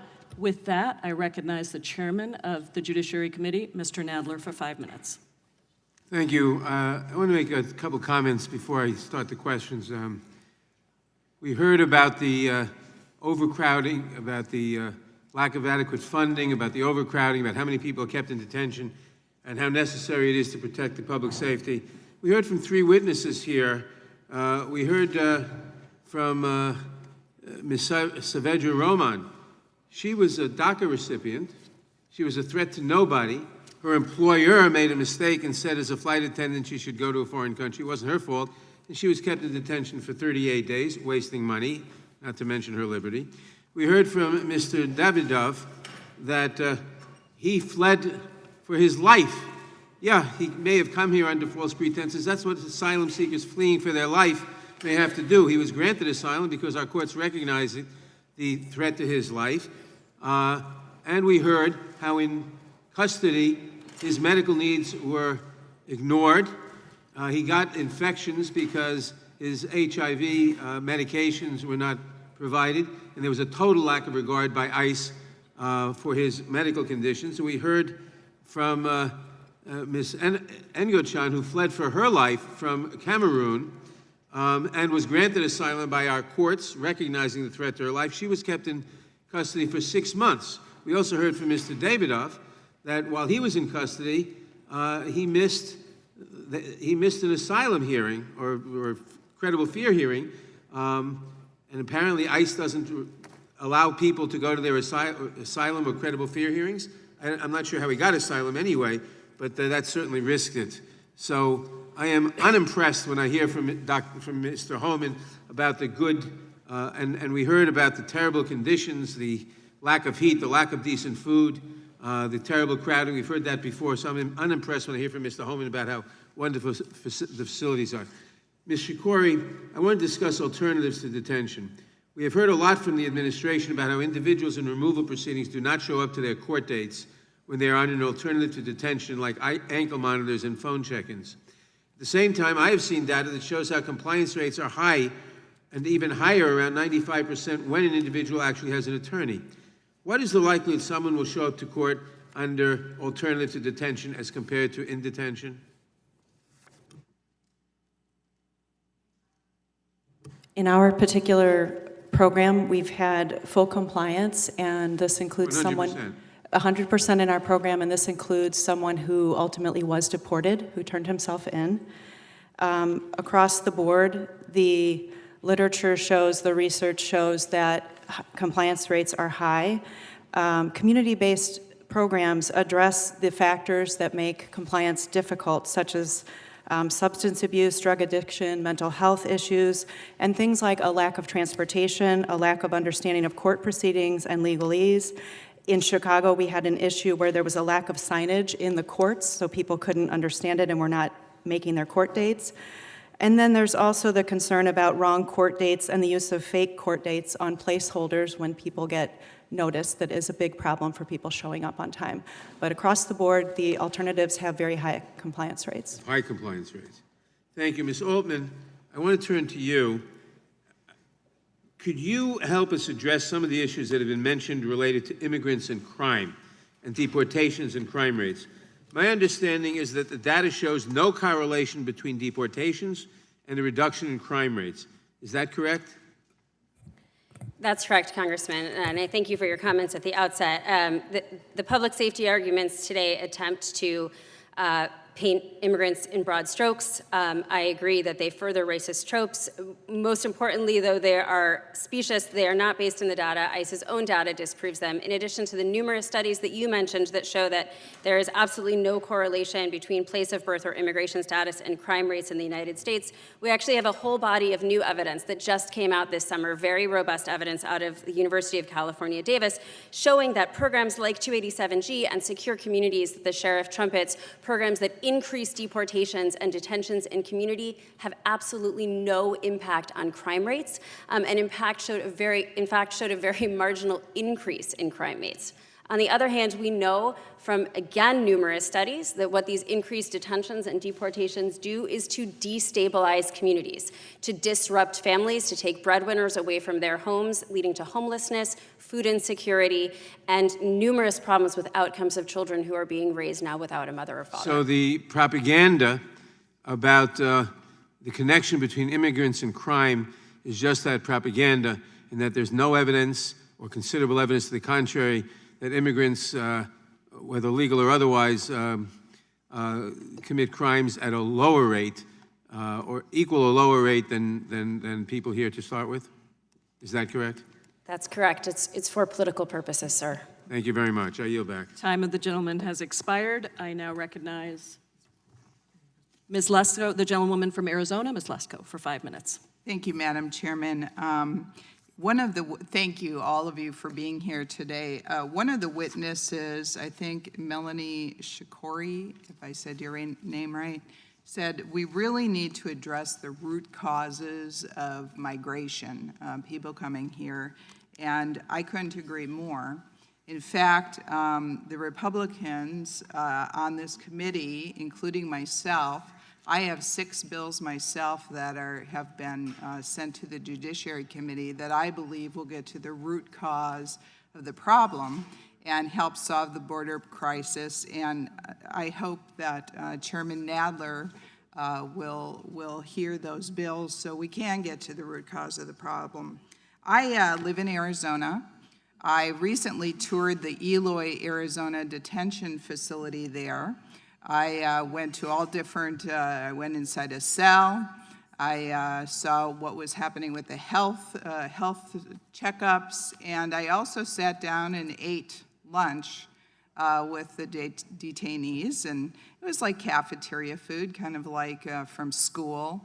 And I have to tell you, I didn't see all these egregious things that have happened. And so obviously, if there are bad things happening, we need to correct them. And so, Mr. Homan, you know, the Inspector General had certain recommendations when there was problems in detention centers. And do you know if ICE has agreed to fix those problems, and what's the status of fixing those problems? Yeah, when the Inspector General has a finding, ICE has a certain amount of days to correct that finding, return the report to the IG. So yeah, there's instances where there's failures. But we got to remember, you can point out 6, 7 cases here all day, but 400,000 people come through our system a year. And in my testimony, even though some people may be unimpressed with it, it's factual. The highest detention standards in the industry. Highest. And Congressman yeah, made a statement earlier about, you know, how many people got GEDs. But no one here is talking about how many lives we saved in immigration detention. Many times, we're the first doctors these people see. They come to us in bad shape after that terrible journey. Many times, we provide the first doctor they've ever seen. In our family residential centers, we provide the first vaccinations for these children. Well, and as far as the criminals that have no impact on the criminal, removing 127,000 criminal aliens from the United States certainly has an impact on less crime in the United States. And as far as illegal aliens committing less crimes, I don't know. I know the Cato study everybody wants to refer to is a flawed study because it wasn't based on data. It wasn't based on state and local arrests, which most crimes are state and local arrests. Here's the question that needs to be answered. How many crimes could have been prevented if the illegal alien wasn't here? If we had true border security, we could prevent a lot of crimes from happening. So I think who commits more is that this series of crimes was certainly preventable if we secure our border. Well, and thank you. And so, you know, I basically want to say, the facilities I've been to, they were all clean, well-maintained. Not only gone to a detention center, I went to a facility where they house unaccompanied children. That was a very nice facility. We're doing education. And if there are problems, they need to be addressed, just like in any agency. And so my understanding is that ICE has said, yes, we will follow the recommendations by the Inspector General and have worked on correcting them. I want to applaud the men and women that work for ICE and our Customs and Border Patrol. Unfortunately, you're right, they've been villainized. Now, are there cases that may be bad? There are cases that are bad in any type of agency. We need to address them. But let's please not villainize our law enforcement. They are doing the best they can under a very huge crisis problem. And I agree, we need to get to the root of the problem. We need to reform our immigration laws because right now they are an incentive for all these people to have to travel thousands of miles from Central America to come here. And that's what we need to get at. And I hope, Mr. Chairman, that you will hear our bills in committee. And with that, I yield back my time. The gentlewoman yields back. The gentlewoman from California is recognized for 5 minutes. Thank you. I think this is a useful hearing, and it's just, I've got to say that asylum is part of American immigration law. It's not illegal to apply for asylum. Having said that, I think obviously there are issues going on in Central America that have led people to flee, and it would be very useful for the United States to play the lead to try and help those countries stabilize so that people don't have to flee for their lives. Having said that, we have a lady here today who fled for her life from Cameroon. So there are people who are seeking political asylum from all over the world, and our laws provide for that because we have been a beacon of hope and a sign of freedom, an example for the world for many years. Now, I want to talk to you because you live in my district, Mr. Davida. I want to thank you for coming to tell your story. As someone who's HIV positive, you obviously need specific medical attention and care, which you mentioned. Can you describe the medical treatment you received or didn't receive in a little more detail in ICE detention?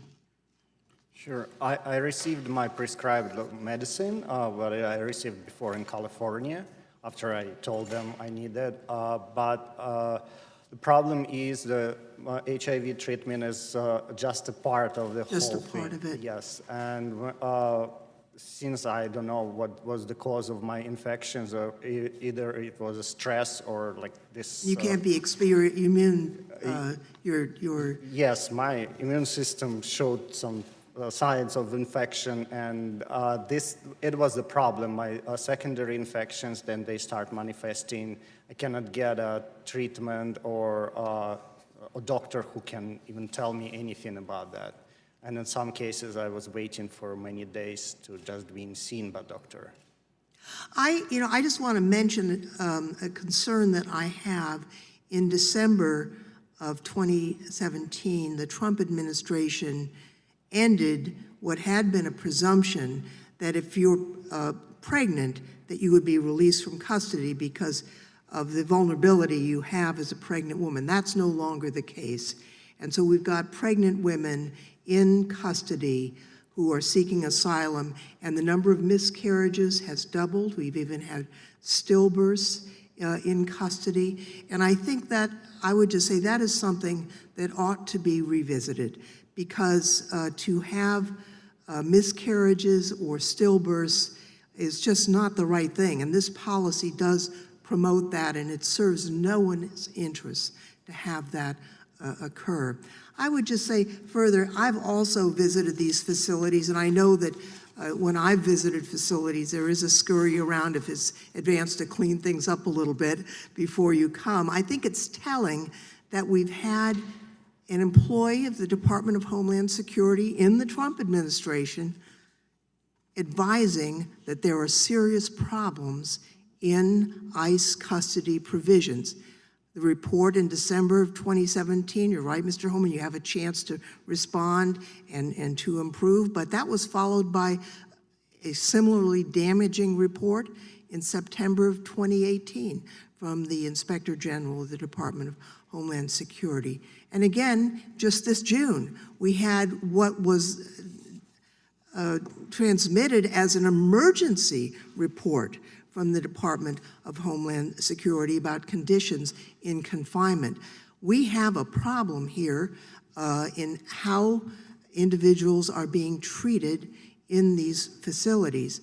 I think there is a management problem here. I mean, to think that we would have this young lady, a flight attendant, held at tremendous government expense. She doesn't pose a threat to anybody. Or this Mr. Davidoff, he doesn't pose a threat to anybody. Or the gentle lady from Cameroon, she doesn't pose a threat to anybody. We spent a whole lot of money keeping them in chains as if they were a threat. It's a waste of money. It's a waste of the taxpayers' money, in addition to being very traumatic for the individuals involved. I think we need to revisit how we are spending our money.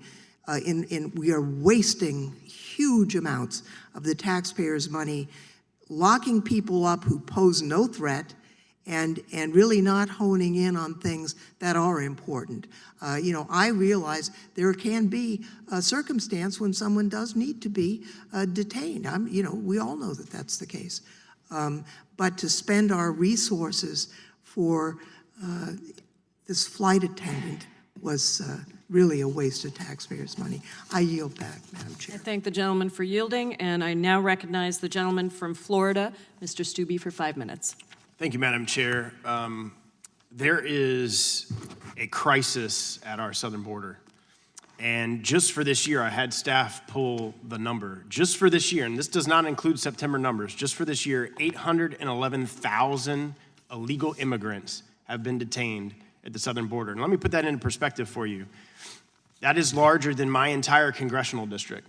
So in an entire congressional district of people, which I represent 9 counties in the state of Florida, 9 counties in the state of Florida, more than that population, have illegally entered our country. In fiscal year 2018, 92% of aliens in ICE custody were either convicted criminals, had pending criminal charges, or were recent border entrants. And the site is on ICE's website. It's the fiscal year 2018 report. All you have to do is go and look. That's what the report states. Yet we sit here and we do absolutely nothing to address this crisis at our border. I see people here who appear to have children or family members that were killed by illegal immigrants, yet we're doing absolutely nothing to address illegal immigrants that are coming into our country and killing our own very citizens. I think Mr. Homan said it best. Our country is upside down. We have those breaking our federal laws being characterized as victims, and those who are enforcing our laws, the laws that this body created, as being demonized as villains. And thank God we have a president willing to take on this crisis. Thank God we have men and women in our ICE and our law enforcement that are willing to stand up and swear an oath to our Constitution to serve and protect our nation and our country. I don't know, my father is a retired sheriff. My brother is a deputy in a local sheriff's office in Manatee County, Florida. He's served for 18 years, and I have frequent conversations with them. I don't know how Americans today would be willing to serve in law enforcement. During the time that my dad went in 40 years ago, law enforcement officers were respected, they were revered, and that just isn't the case anymore. I don't know anybody that would be willing to serve right now, given the fact that law enforcement officers are specifically targeted to be killed. They're being, as Mr. Homan elucidated and talked about at our ICE detention centers, shot at. Their families are being threatened. And these are the people that simply want to serve our country, serve our nation, and serve our community in the defense of our laws, and they are being demonized. And it is a sad state of affairs in our country that we are at this place. I want to thank Mr. Homan for his testimony today and the sheriff for coming here today. I would yield the remainder of my time to Mr. Homan. You were cut off earlier, and you weren't able to respond to a question that the chairwoman gave to you, so you have 2 minutes to respond to that question. Well, said I supported President Obama's policies. I supported many of his policies. But we got to remember, I was a career law enforcement officer. My job is to execute a mission within the framework provided me. So when the White House and the Department of Homeland Security issues a priority, my job isn't to question it. My job is to execute it, like I'm executing a mission on this president. And President Obama gave me a Presidential Rank Award, highest award available to civilian, because I think I did my job pretty good. I think we saved many, many lives in ICE. And a couple things I agreed with him on, the priority enforcement program. It was the only game in town. We were locked out of jail, so the priority enforcement program get us access to jail, so at least we get the felons. That was better than nothing. And Secretary Jay Johnson, who I respect greatly, gave me a seat at the table, and we talked about all the executive actions. He gave me a seat at the table and says, here's what we're proposing, what are your thoughts on it? He gave me input. Now, I didn't win most of those arguments, and Secretary Jay Johnson was sitting, he would tell me we disagreed on a lot of things. But I was grateful that the administration gave me a seat at the table, to at least so I could hear things that were coming. So Obama administration wasn't all bad. He gave us unlimited money, unlike you're fighting today, on give us the detention facilities we need. Give us the policies we need. Family detention, 100 beds. They give us 3,000 more. So yeah, President Obama, I agree with a lot of things he did. I didn't agree with everything. I didn't agree with most, but I agree with a lot of what he's done. So but when I became the ICE director, I came back from retirement because this president, President Trump, had it right across the board. From day one, from his speech in Arizona, he was right on the money every step of the way. Sir, I thank you for your comments because ICE agents and Border Patrol agents are national heroes. They're American patriots. They lead the safety and security of their home every day to defend this nation. So thank you for those comments. We got to remember, these Border Patrol agents, they take sicknesses home to their own families every day. These Border Patrol agents brought toys from their own children to the family residential centers so these children had something to play with at the Border Patrol stations. These are mom and dads too. They didn't hang their heart at the foot of the door when they put that badge on. These are American patriots and need to be honored rather than vilified by many members of Congress. Thank you. The time of the gentleman has expired. Ma'am, everybody else went over 5 minutes. I got one more minute. One more minute, please. I'm sorry, Mr. Holman. The time of the gentleman has expired. Before I go to the next witness, without objection, I'd like to make the following documents part of the record. a statement from the ACLU, a statement from Asian Americans Advancing Justice, a statement from the American Immigration Council, a statement from Al Otro Lado, a statement from the Center for Victims of Torture, a statement from Detention Watch Network, a statement from Friends Committee on National Legislation, a statement from the Government Accountability Project, from the Interfaith Immigration Coalition, from the National Immigration Forum, from the Southeast Asia Resource Action Center, from United We Dream, and a statement from an impacted individual, Abdikadir Abdullahi Mohammed. And with that, I now recognize the gentlewoman from Texas, Ms. Garcia, for 5 minutes. Thank you, Madam Chair. And first, I want to begin by associating myself with the opening remarks of the chairman when he pointed out that it is simply not true that immigrants commit more crimes than native-born Americans. I think I agree with him. The statistics show just quite the opposite. Secondly, I want to thank the 3 witnesses today that are here to share their stories. I just cannot imagine being held in detention even one day, and I know that most of you have spent many, many more days, and I was particularly moved by the written statements of our friend from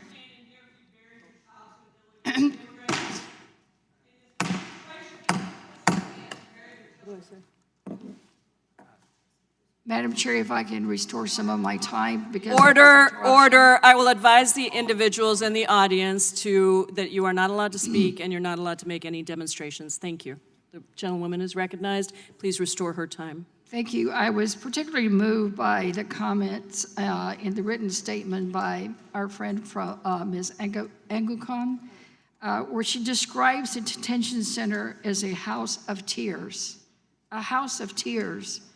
Just imagine being there and really not having been convicted of any crime, so you're not a criminal, and you describe in your notes what's really most troubling about some of these detention centers, that they're really more incarceration centers than detention centers. Mm-hmm. I personally have visited over 10 detention facilities or our facilities, and I've seen what is going on in some of these facilities. And I must say that I disagree with my colleague from Arizona. I don't see school cafeteria-like food. In fact, I joked at one center and asked, who's got the contract for the frozen burritos? Because it seems like that's the staple in almost every single one of them. Or the one for the ramen noodles, because that seems to be a staple. And for my colleagues who say that we're doing nothing, they seem to forget that just yesterday we passed a bill out of the House that not only is creates an ombudsman, but also provides for more training and some more assistance for some of the officers.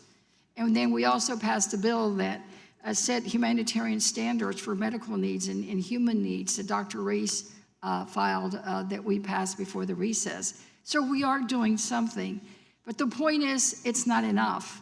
And for me, the thing that's more concerning, and I want to ask the lawyers, and thank you to all the lawyers that are there to represent people who so desperately need help. I'm more concerned with not only the criminalization and the incarceration at these facilities, but also the for-profit motive of many of the facilities that I have visited.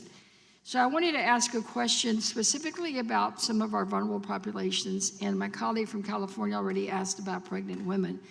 But I'm particularly concerned about the shackling of pregnant women. Does that practice still take place? Either one of the lawyers? Thank you so much for raising the question, Congresswoman Garcia, and for all you've done on this issue. We don't have good information in many cases and on many issues out of ICE from what's happening in detention, and so I can't answer with certainty if right now shackling is occurring of pregnant women. We do know that it has been an issue that has persisted. Generally, if I can, though, I would take the opportunity to note that that's one of many issues in which the standards that Mr. Homan is lifting up today are flagrantly violated.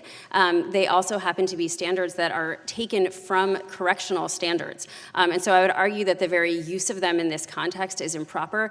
OIG has reported on repeatedly reported on the fact that even well-documented deficiencies of their own standards that ICE has repeatedly committed to correct go uncorrected for years. And so certainly the shackling and mistreatment of pregnant women is one of many issues that fall within that category. Well, I filed a bill to stop that, but I'm also concerned because in Homestead, when I visited with at the invitation of my colleague from Florida, who will speak after me, as soon as the child turns 18, ICE comes to pick them up at the ORR Center, and they put them in handcuffs and shackling. Why would they do that? They've not been convicted of any crime. They are not prisoners. Well, at that point, they're 18, so I guess they're adults. But it's not a crime to be an adult, is it? It's not a crime, and I would also add, because we do actually have pending litigation on this issue, that is also an unlawful practice by ICE. The law requires that in the case of vulnerable 18-year-olds who are coming out of shelter, that there be a consideration of placement in an alternative to detention program or a continuum of care like the programs that Ms. Shakori has described, and ICE is flagrantly ignoring this instruction. We've seen a massive increase in the detention, extremely disorienting for 18-year-olds who are largely seeking asylum in the United States to go from an ORR shelter into the kind of incarceration-like setting that you've heard described today. Right, and Ms. Is it Shakori? Shakori. Shakori, I wanted to ask you, I was struck, you said that the program that you run is considerably more cost-efficient and costs less than what it takes for us to detain someone. I really want to dig in a little bit more on that. I think I was restored for about a minute. Can I just finish the question? Very quickly. Very quickly. What we also have found out is that at for-profit centers, they're getting paid a lot more per day for each person they're detaining than the nonprofit centers. Are you finding that to be true also? Yeah, that's definitely true that the private centers get a more higher per diem.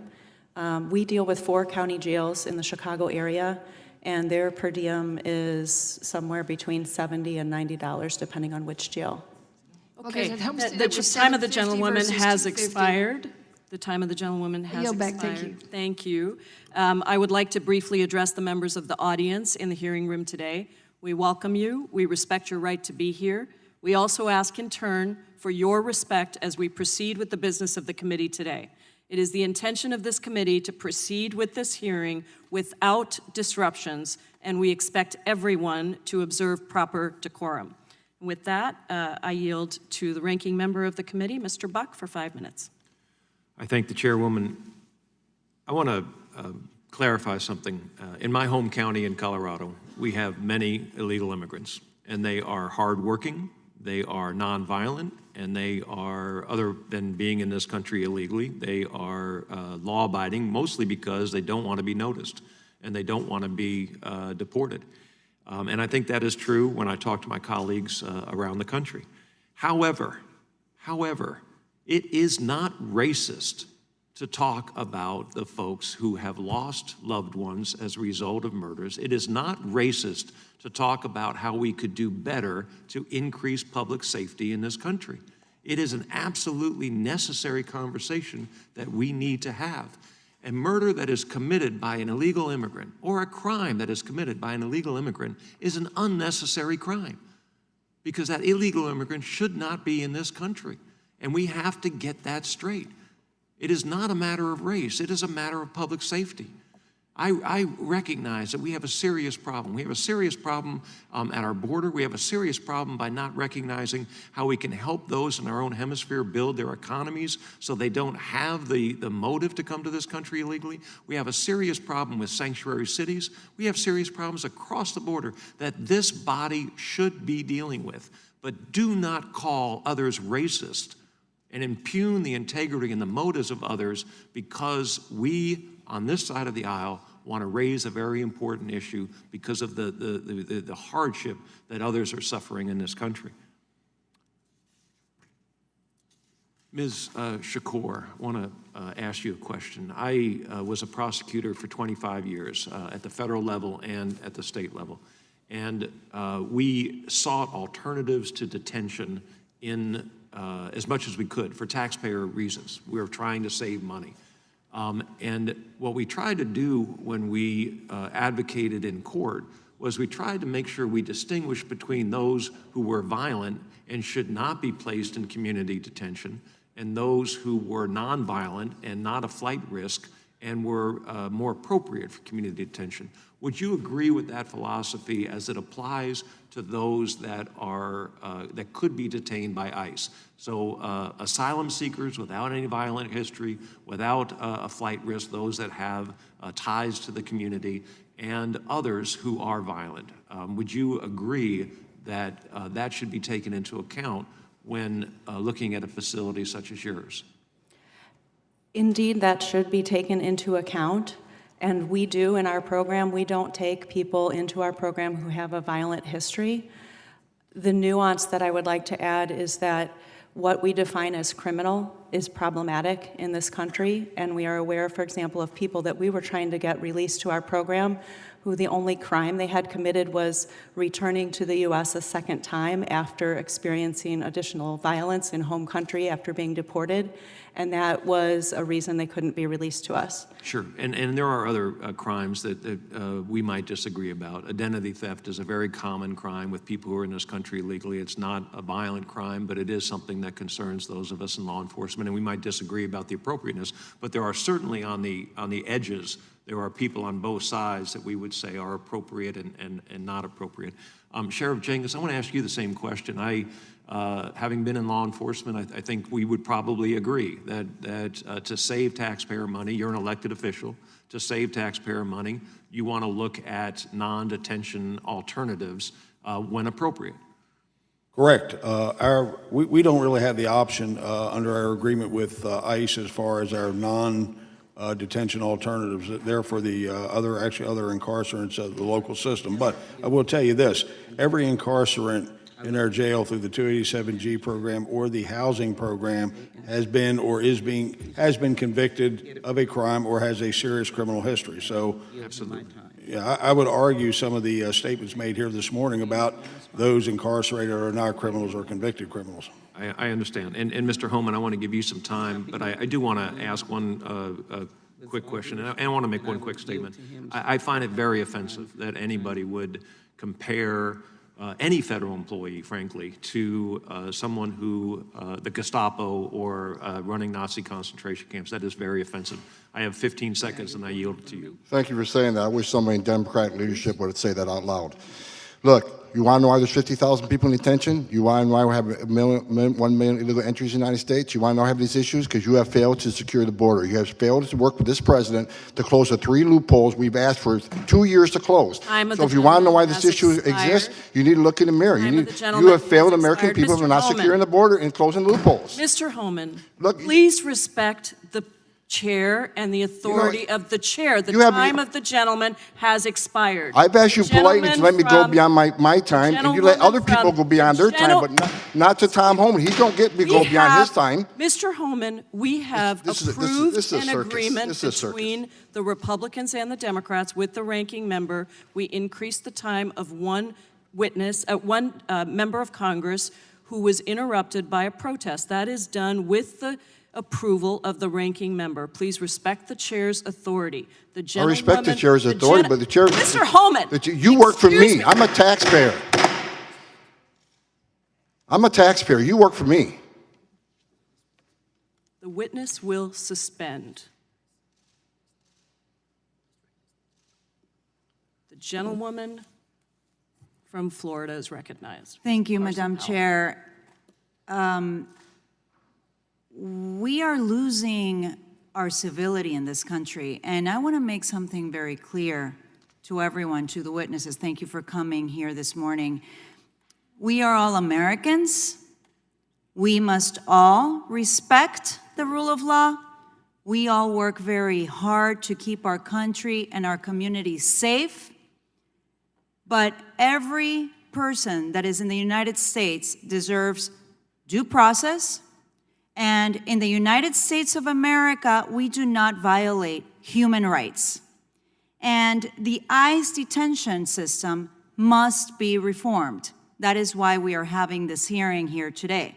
There is an alarming lack of oversight. in many of the ICE detention facilities. There are many deaths that could have been avoided, that have been reported. We know that 26 people have already lost their lives under ICE custody in the past 2.5 years, and many of these have been due to medical negligence. The DHS Inspector General has found that many of these facilities pose health risks, and there's not proper hygiene, proper oversight. Overall, there is a lack of accountability. In my district in South Florida, we have an ICE detention facility, the Chrome Processing Center. And my office has received multiple complaints that Chrome does not offer adequate medical or mental health care. We've heard that immigrants are often placed in isolation, solitary confinement, a concern that the DHS Inspector General has raised at other facilities like Chrome. We've heard that officers are sometimes slow to respond to concerns raised by detainees, and they have fatal consequences. We heard of a story of the death of Jose Leonardo Lemus Rajo. Jose was a severe alcoholic when he was admitted to Chrome in 2016. Despite notifying the center of his condition, Jose did not receive the proper medical attention. His condition quickly deteriorated because of his withdrawals. He experienced tremors, he was foaming at the mouth, and suffered from hallucinations. He died days after he was admitted to this facility. Doctors reviewing Jose's case indicated that his death was entirely preventable had he been received the right treatment. Instead, staff treated Jose with sporadic and inadequate doses of medication that ultimately caused his death. Instances like the death of Jose cannot be allowed to occur in our immigration system again.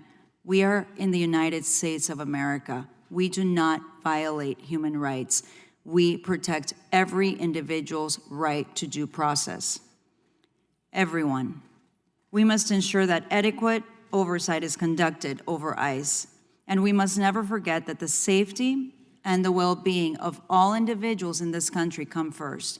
And I see the pictures, and I want to tell you, I am very, very sorry for your loss. And criminals that commit crimes need to pay the consequences. I agree with you. We just yesterday had a hearing on banning assault weapons. And so this doesn't justify protecting people that have taken the lives of your family members. And for that, I'm truly, truly sorry. We are talking about accountability and oversight of a federal agency that is violating human rights for people that have not committed those crimes.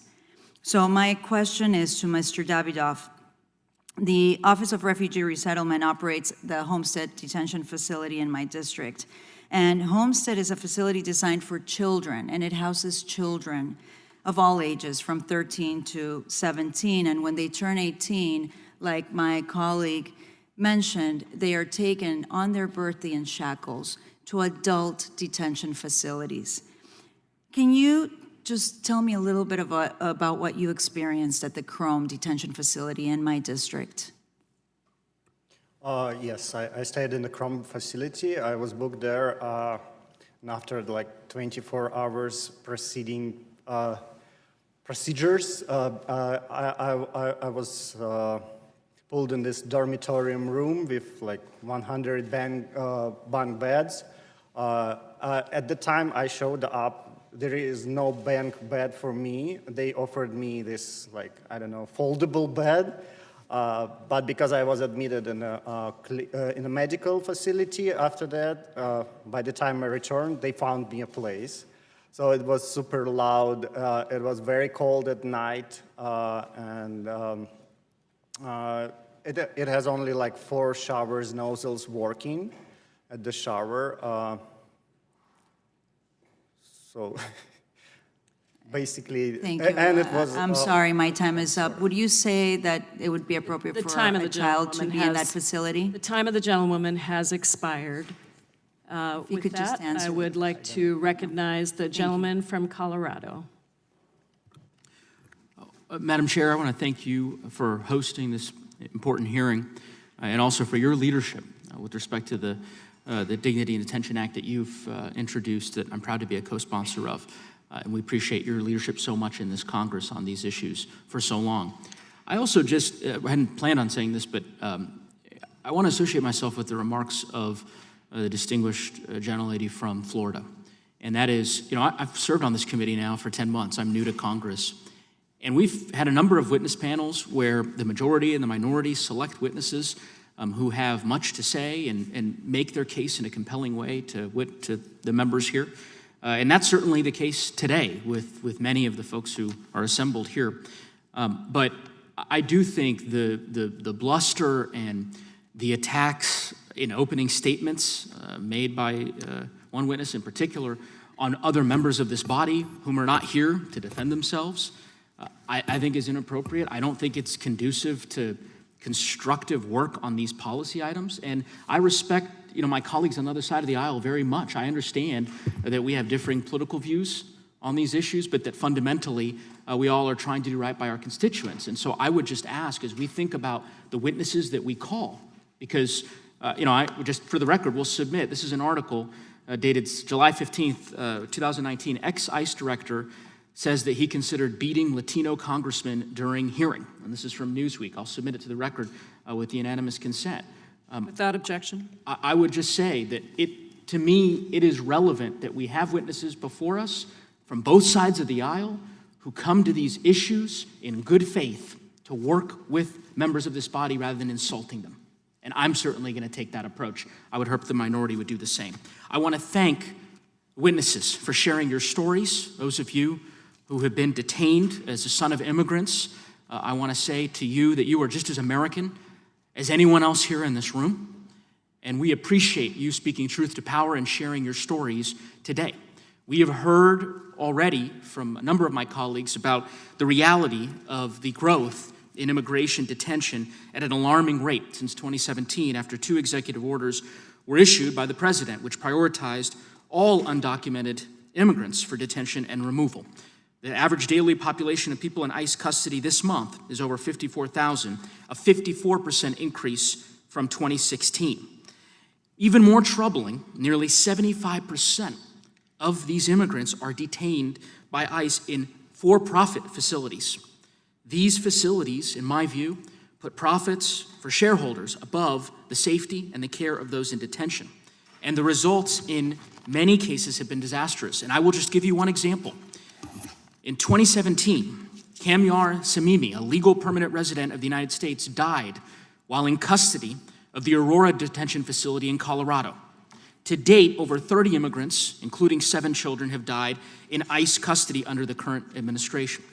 In my home state of Colorado, Geo Group operates the Denver Contract Detention Facility in Aurora for ICE that holds close to 1,500 people.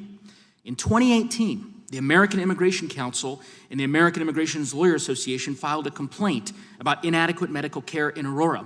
That was followed by a supplemental complaint that was filed just a few months ago in June of this year. And most recently, the ALCU released a report just last week outlining the horrendous conditions at the Aurora facility. I'd ask unanimous consent, Madam Chair, to enter both the American Immigration Council and the ACLU report into the record. Without objection. I will just, I know that my time is limited, and so I will just say this.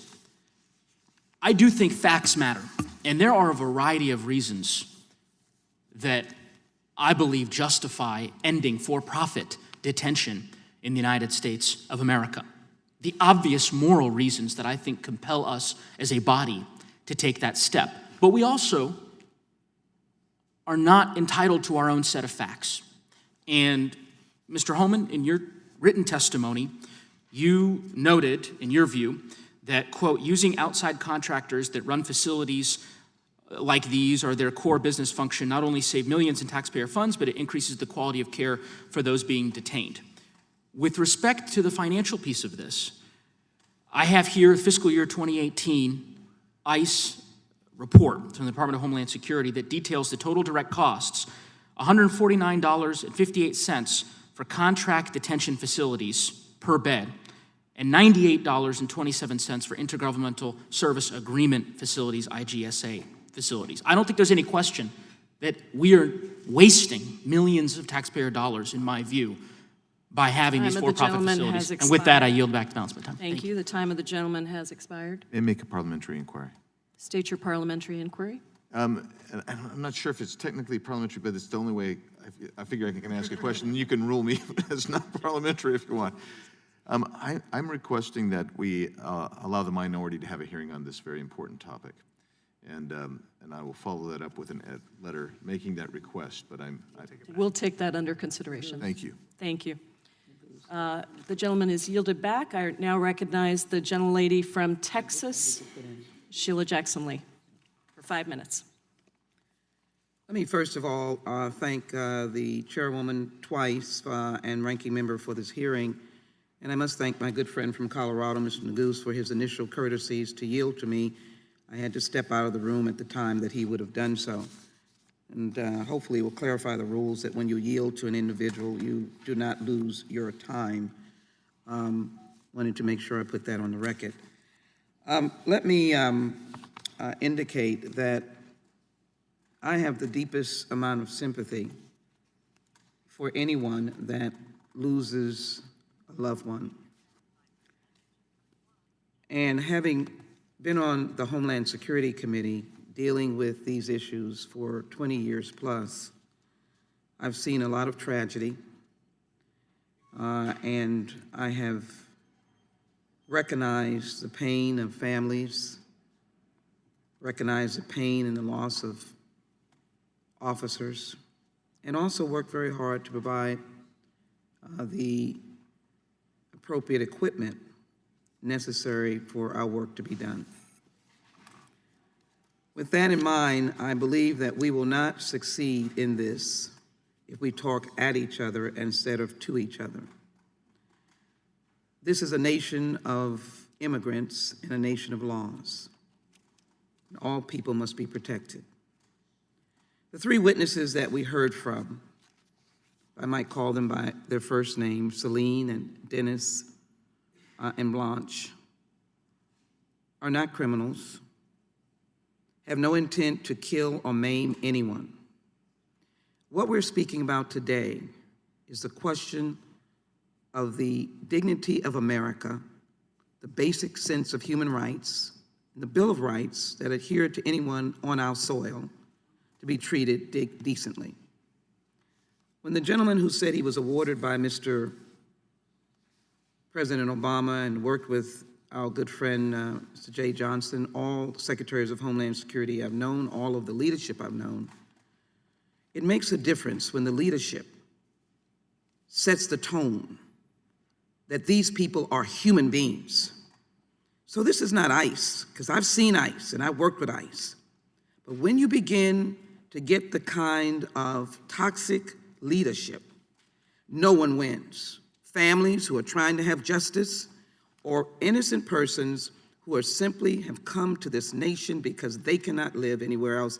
And in this nation, we have always been a place. The Statue of Liberty did not collapse when those towers were hit. It stood, and it still stands. I reject and resent the actions that have been dictated by the toxicity at the top, that have turned decent Americans who work every day, who I've worked with, into the pressure. Can I imagine the burden to act like they are presiding over terrorists and ne'er-do-wells? So let's get it straight that we're all in the same boat. We all care about the same things. So let me just, as I quickly ask this question, might I please? Let me ask the question to you, Heidi, and you see my time, on sexual abuse. We understand that the numbers between 2010 and 2017, 1,224 complaints. You answer that question. To Jorge, can you answer the question about the importance of the asylum process being fair and the importance of immigration judges working? My constituent that people are pleading, decent human being, picked up Muslim, is now trying to get a stay of his removal. And he's being held by ICE. We're negotiating that he is where he is.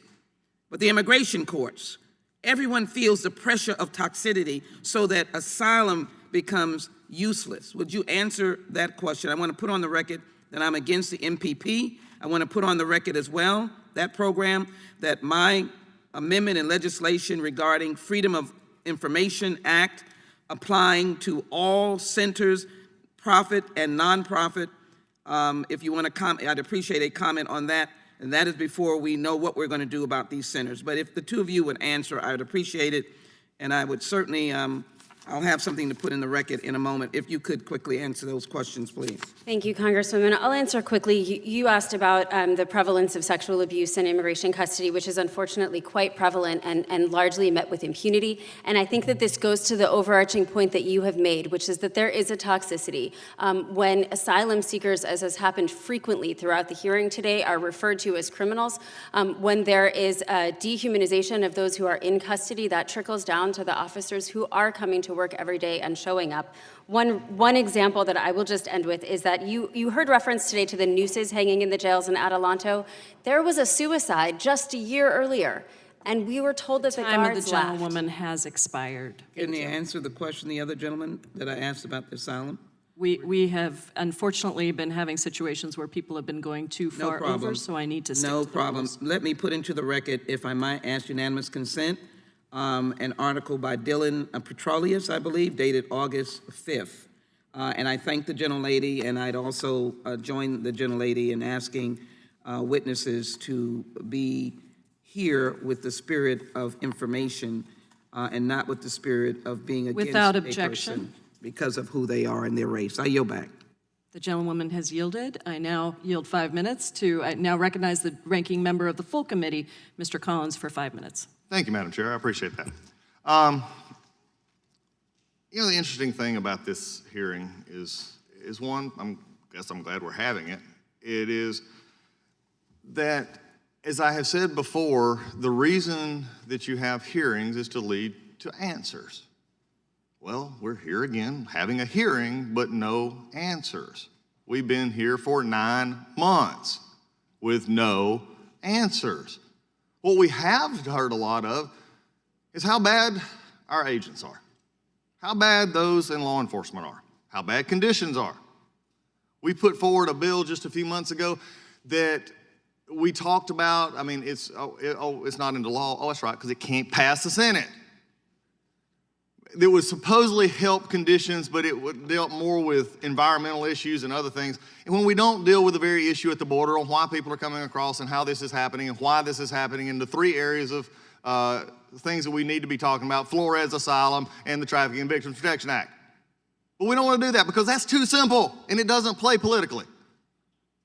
I'm sorry for the DACA recipients. We could have fixed DACA, by the way. I'm sorry that, some people didn't know that you couldn't travel, and I understand that. And it may not have been our bill, but there was a bill, and we discussed a bill passed out of here that many of us on the Republican side would love to have fixed, and the president would have, and we could have, the majority leader of this House actually got on the floor and said, last year this could have happened, and there was a bill that was within 1 or 2 signatures away of being taken off the desk and voted on. And instead of taking that bill, which would have got 40 or 50 or maybe even 60 Republicans to pass this year, went to the Senate, passed, and their president signed it, so there is no more problem here. We chose to pass the partisan DACA bill, which can't pass, which means that, frankly, it seems the majority is only interested in using DACA as a political issue and not a solution. If you don't believe it, just look at the results. Don't look at the rhetoric. Look at the results, not the rhetoric. It's one thing to tell you something. It's another thing to promise you something. It's another thing to bring come here and testify to the conditions you're under. And I appreciate that and sympathetic to that. But don't look at the rhetoric. Look at the results. I would love to see this committee actually propose results. I've said this a week or 2 ago when we were having this, again, discussion on immigration and talking about how dehumanizing it is. It's dehumanizing to continue to come here and talk about it and not put a bill before this committee. I got you. Too dehumanizing. So you can come and be witness to the majority, witness to the minority, but it's dehumanizing to come in here and not know that this committee could actually pass bills it chooses not to. With that, Ms. Holman, again, been one of them days you've sort of not had time. I appreciate it. First of all, I think everybody needs to be reminded, entering this country illegally is a crime. There's no prerequisite you got to commit yet another crime to enforce the law. That's the law you enacted. A young lady over here mentioned 26 deaths in ICE custody. Wrong. That number's 9. And one's too many. But out of the majority of those 9 deaths, which is the lowest of any federal and state facility, most of them died within days of detention. It wasn't ISIS's fault. They came in ISIS custody in bad condition. So, and the year before that, majority more heart attacks. I don't know how heart attacks happen across this country every day. I don't know how you prevent that. So 9, not 26. And finally, I'll say this, sir. Your comment about me wanting to assault a lawmaker. Let me explain myself to that. Probably not the right thing to say, but I was angry. Let me tell you why you're angry, because you or no one else in this room has seen what I've seen in my 34 years. You didn't stand in the back of a tractor trailer shot my 19 dead aliens that suffocated to death because the smuggler didn't care, including a 5-year-old boy. What do you think his last 30 minutes were like? I was there. I seen it, I smelled it, I saw it, and I had a 5-year-old boy at the time, and it changed me for the rest of my life. I've seen people who couldn't pay their smuggling fees get stabbed in the face 22 times. 31% of women are being raped crossing this border. Children are dying. Cartels are getting rich. Why am I angry? Because you haven't done anything to fix it. Nothing. We've been up here for 2 years trying to close the 3 loopholes that Collins said it needs to be closed. And you haven't taken one action. But if there's a policy or initiative that's going to cause an illegal alien to be arrested or be detained or be removed, we're going to have a hearing within days. Within days. But I'm still waiting on a hearing on sanctuary cities because these people's lives have been changed forever. Where's the hearing on sanctuary cities? Where's the hearings? Where's the hearing on the asylum abuse? Where's the hearing on the TVPRA so we treat children from Central America better? That's why I'm angry, sir. I know you're not paying attention, but that's why I'm angry, because you have not seen what I've seen, and it affected me in my life. I spent my career trying to save lives. And when I see what's going on in the southern border right now, and you're ignoring it for political reasons, why not have a hearing on that? Why not fix the problem and close the loopholes? Why not do, there's no downside in securing our border. There's no downside in illegal immigration being decreased. There's no downside unless drugs come to this country. Opioids, opioids kill every man, woman, child 3 times. There's no downside in taking money out of cartels' hands. None. I yield back.